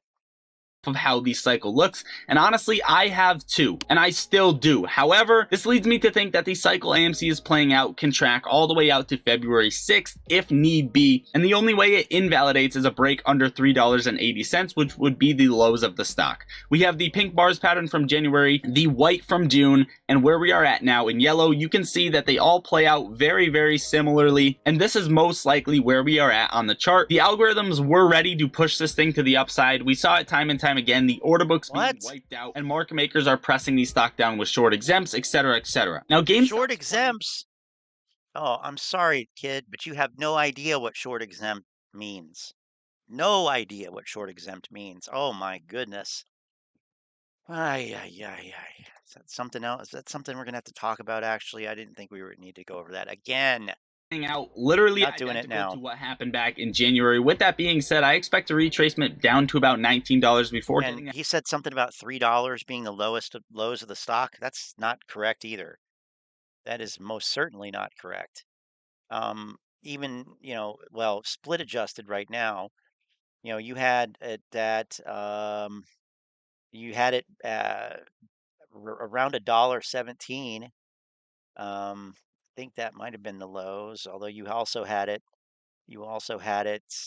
in that same range in March and April of 2020. So no, it's not the lows of the stock. You got to zoom out a little bit more, kid. Yeah, initial pop all the way up, breaking $23.50. So that is what happens when your whole world starts on June 3rd, 2021. I'm expecting on GameStop. And as for the S&P 500, it has literally been ripping over the past 3 to 5 days. It ran all the way up to 407 today, got smacked back down to this resistance, which is now support at 404, and it is currently sitting at 406. The SPY could continue to rally, and a lot of people think it will. However, I'm going against the grain, saying it still needs to find a low going forward. But this isn't something you bet a bottom on, because overall it's just a long-term investment and should be a long-term investment, not financial advice. I'm not a financial advisor. It should be? Okay, all right. Am I dollar cost averaging? What should I do? I'm a degen, and I'm waiting for a bottom. I did sell, but again, I'm a degen.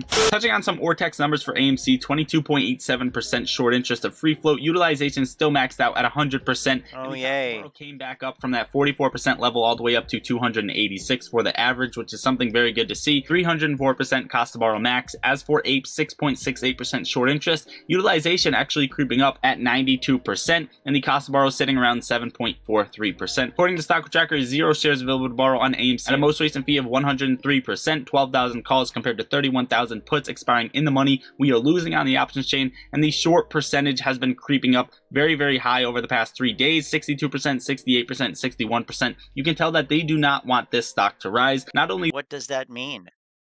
What does short volume actually mean? Lottery stocks, do you know?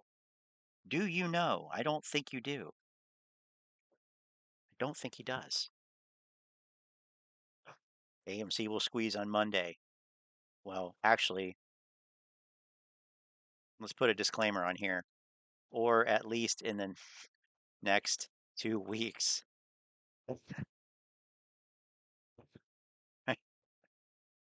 because, yeah, it might not be on Monday, but it's going to squeeze on Monday. That may be a little too much in there. I can't change the size of just that. No, I can't. Trading view. There we go.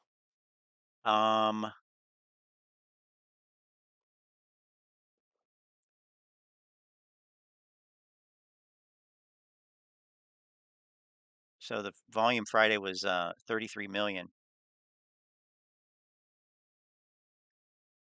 Short volume. I don't even know what he's looking at here. 126. Okay, 126. It says 61.6% on Stonko tracker. This one says 60.61 on the 26th. The 26th was a total of 21 million traded. So let's see here. Let's do this.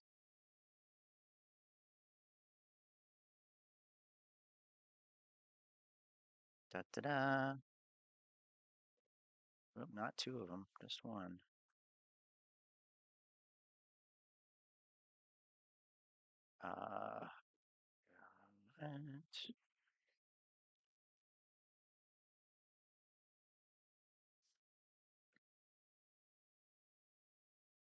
So there's Friday. Here's Thursday. And I can change this to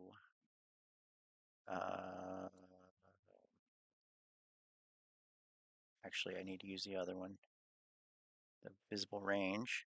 And let's just do 1 day. So this would be Friday. And then we can change this to row size 1. So now we just have the total number of buys and sells. And we can have buys versus sells. And we can have the values labeled on here. Oops. Should be able to change that. No, I can't. Okay. Well, anyway. There we go. So this is saying for 1 day, 14.077 million sells versus 16.37 million buys. And that makes sense. The price went up. Okay, what about the previous day? 26th. Here's the 26th. So this day we have 10.178 million sells versus 9.258 million buys. Price went down. Okay, all right, makes sense. And so forth. Let's go back to the 27th.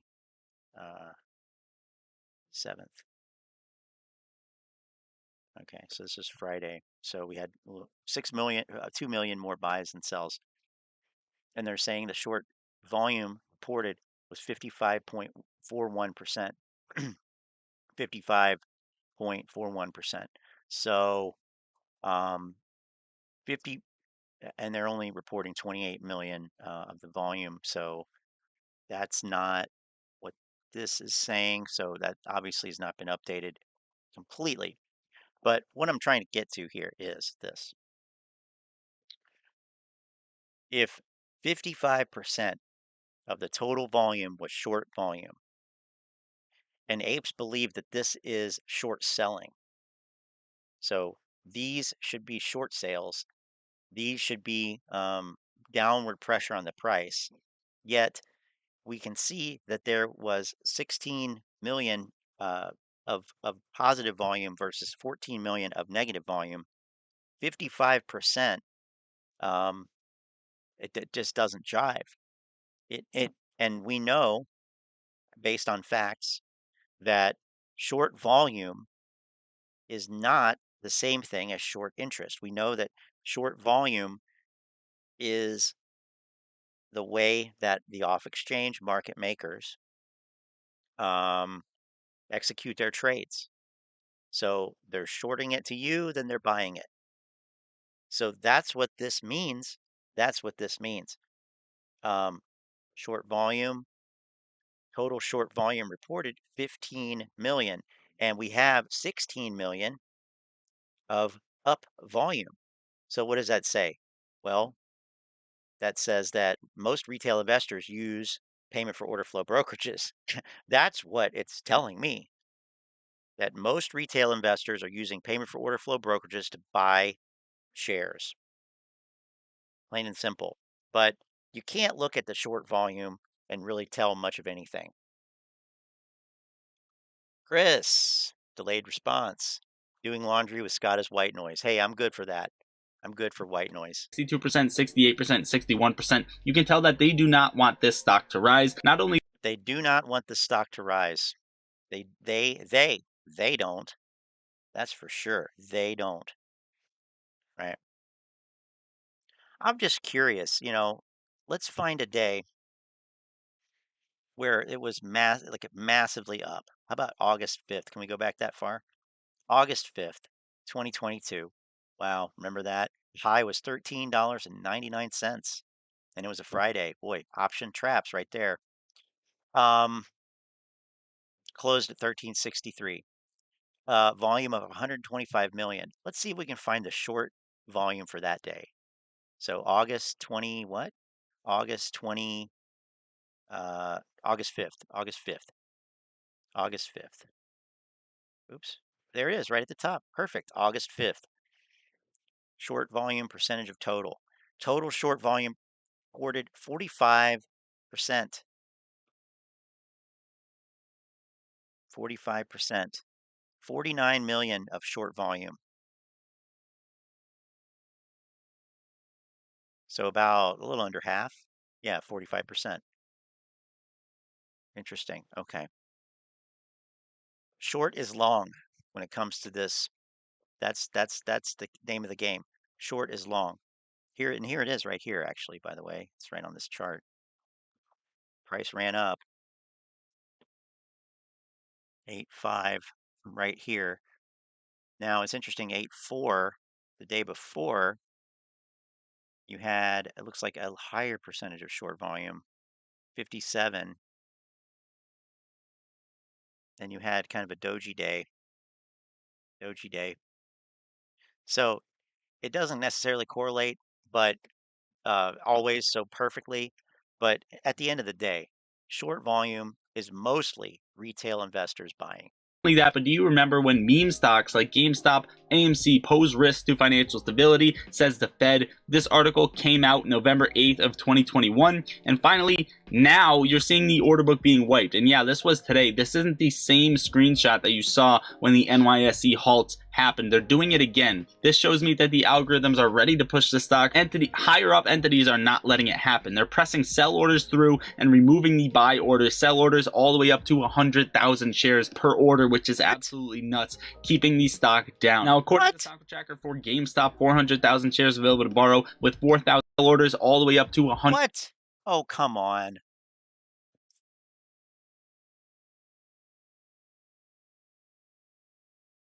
Yeah, I didn't see that in the, we looked at the order book. We looked at it. We can look at it again on Fidelity. Use a real brokerage. Use a real brokerage. Don't use freaking Webull. Come on. Where is it?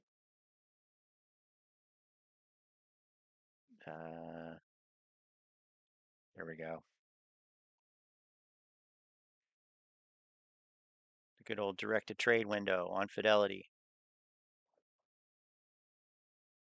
Yeah, I don't see that in my order book there, clown. So I don't know what the heck's going on here. I would be willing to bet it's not from, it's probably is the same one. It looks like the same damn numbers. But no, I mean, we can look at the we could look at the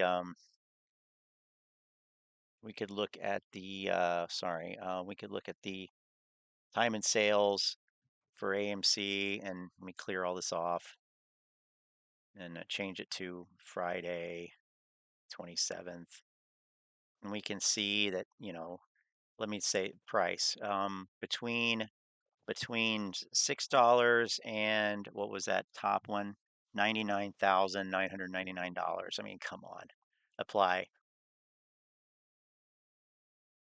No trades returned for selected criteria. Clearly, because I don't know what the hell he's doing there.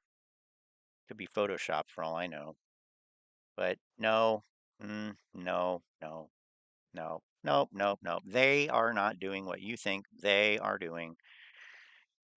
100,000 shares per order, which is absolutely nuts, keeping the stock down. Now, according to Stock Tracker for GameStop, 400,000 shares available to borrow, with 4,000 calls expiring in the money compared to 13,000 puts. And again, the short percentage is still in that 60% zone, with the fee kind of low for GameStop, 20.1%. The volume isn't really there for GameStop. According to Stock Tracker for Bed Bath & Beyond, there's 0 shares available to borrow. Bed Bath & Beyond. 13,000 calls expiring in the money at a most recent fee of 182%. Look at that, 222,000 calls expired out of the money. Wow.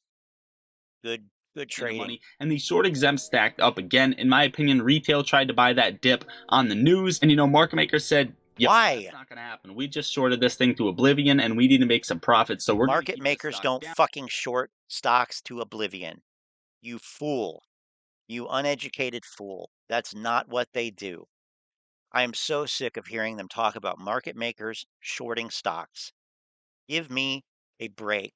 Learn the basics. Down, take our profits, and then, maybe let retail have a little bit of fun. Following that up, AMC How just hired stupid. an F&B product development manager, and what they'll be doing is help lay the groundwork for an exciting new merchandise initiative at AMC Theaters and manage AMC's on-site gaming and arcade. Lynn, I just found a job for you.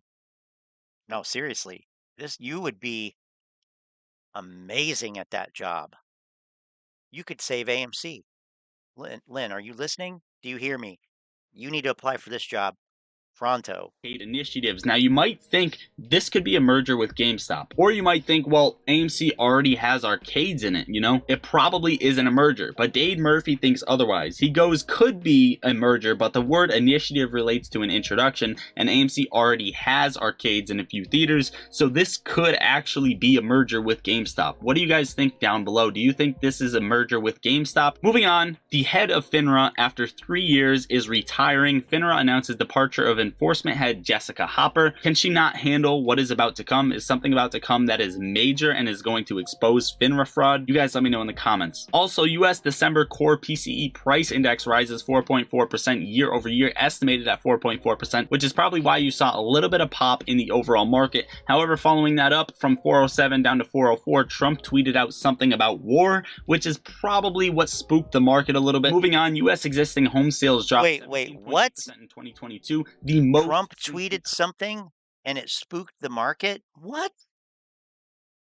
Listen to how he throws that in there. What? Index rises 4.4% year over year, estimated at 4.4%, which is probably why you saw a little bit of pop in the overall market. However, following that up from 407 down to 404, Trump tweeted out something about war, which is probably what spooked the market a little bit. Moving on. Well, first of all, Trump isn't on Twitter now, is he? Is Trump back on Twitter? I don't think he is. I thought he did not come back. So he truthed it, is what he meant to say, I think. Unless I'm wrong about that. Let's see if he is.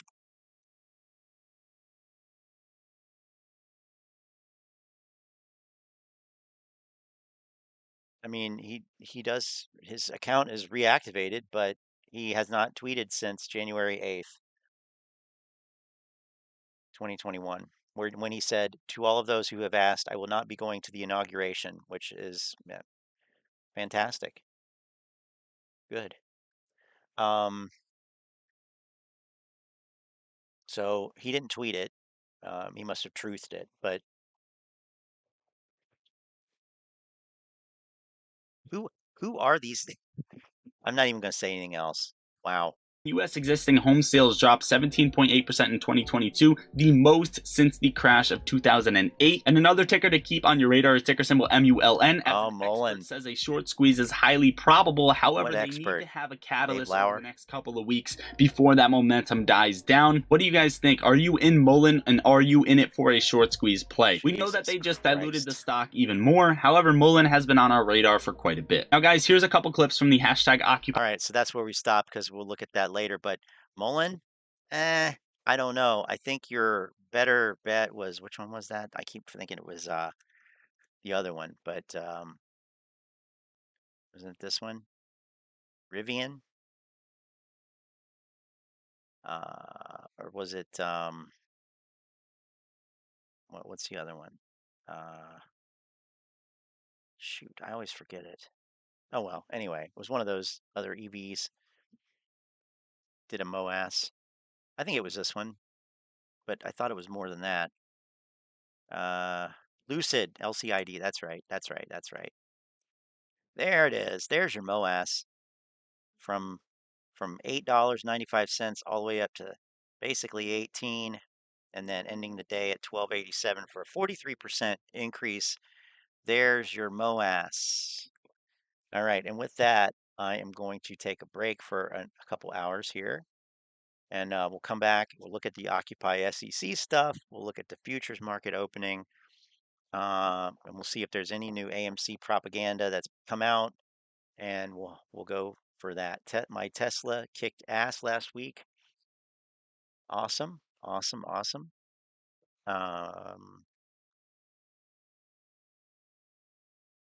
So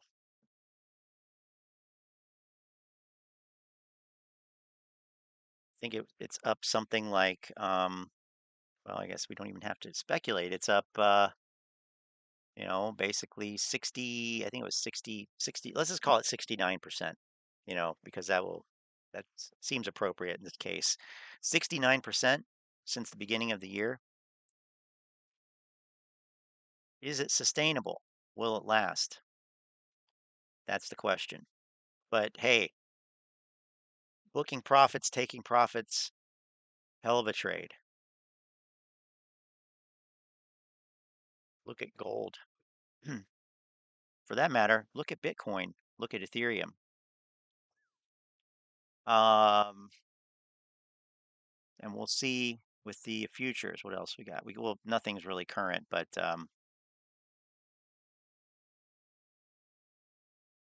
look at the dollar. Is the dollar bottoming? Look at the VIX under 20. Is it even relevant anymore? Where will the futures open? Higher, lower? Where will energy go? These are all questions we'll answer at 6 o'clock when the futures market opens. So with that, hey, feel free to join Finance Chat, link in the description. We'd love to have you there. And with that, we'll catch you in a little bit in the next portion of the day's events. Roll another blunt, man. These is good times. These are indeed good times. So let us roll another blunt, man. You full of shit, full of shit, full of shit. And you need. And we'll catch you in a little bit. Baby. Hit that like button on the way out if you don't mind. Yes, that's a good one. And we'll see you then.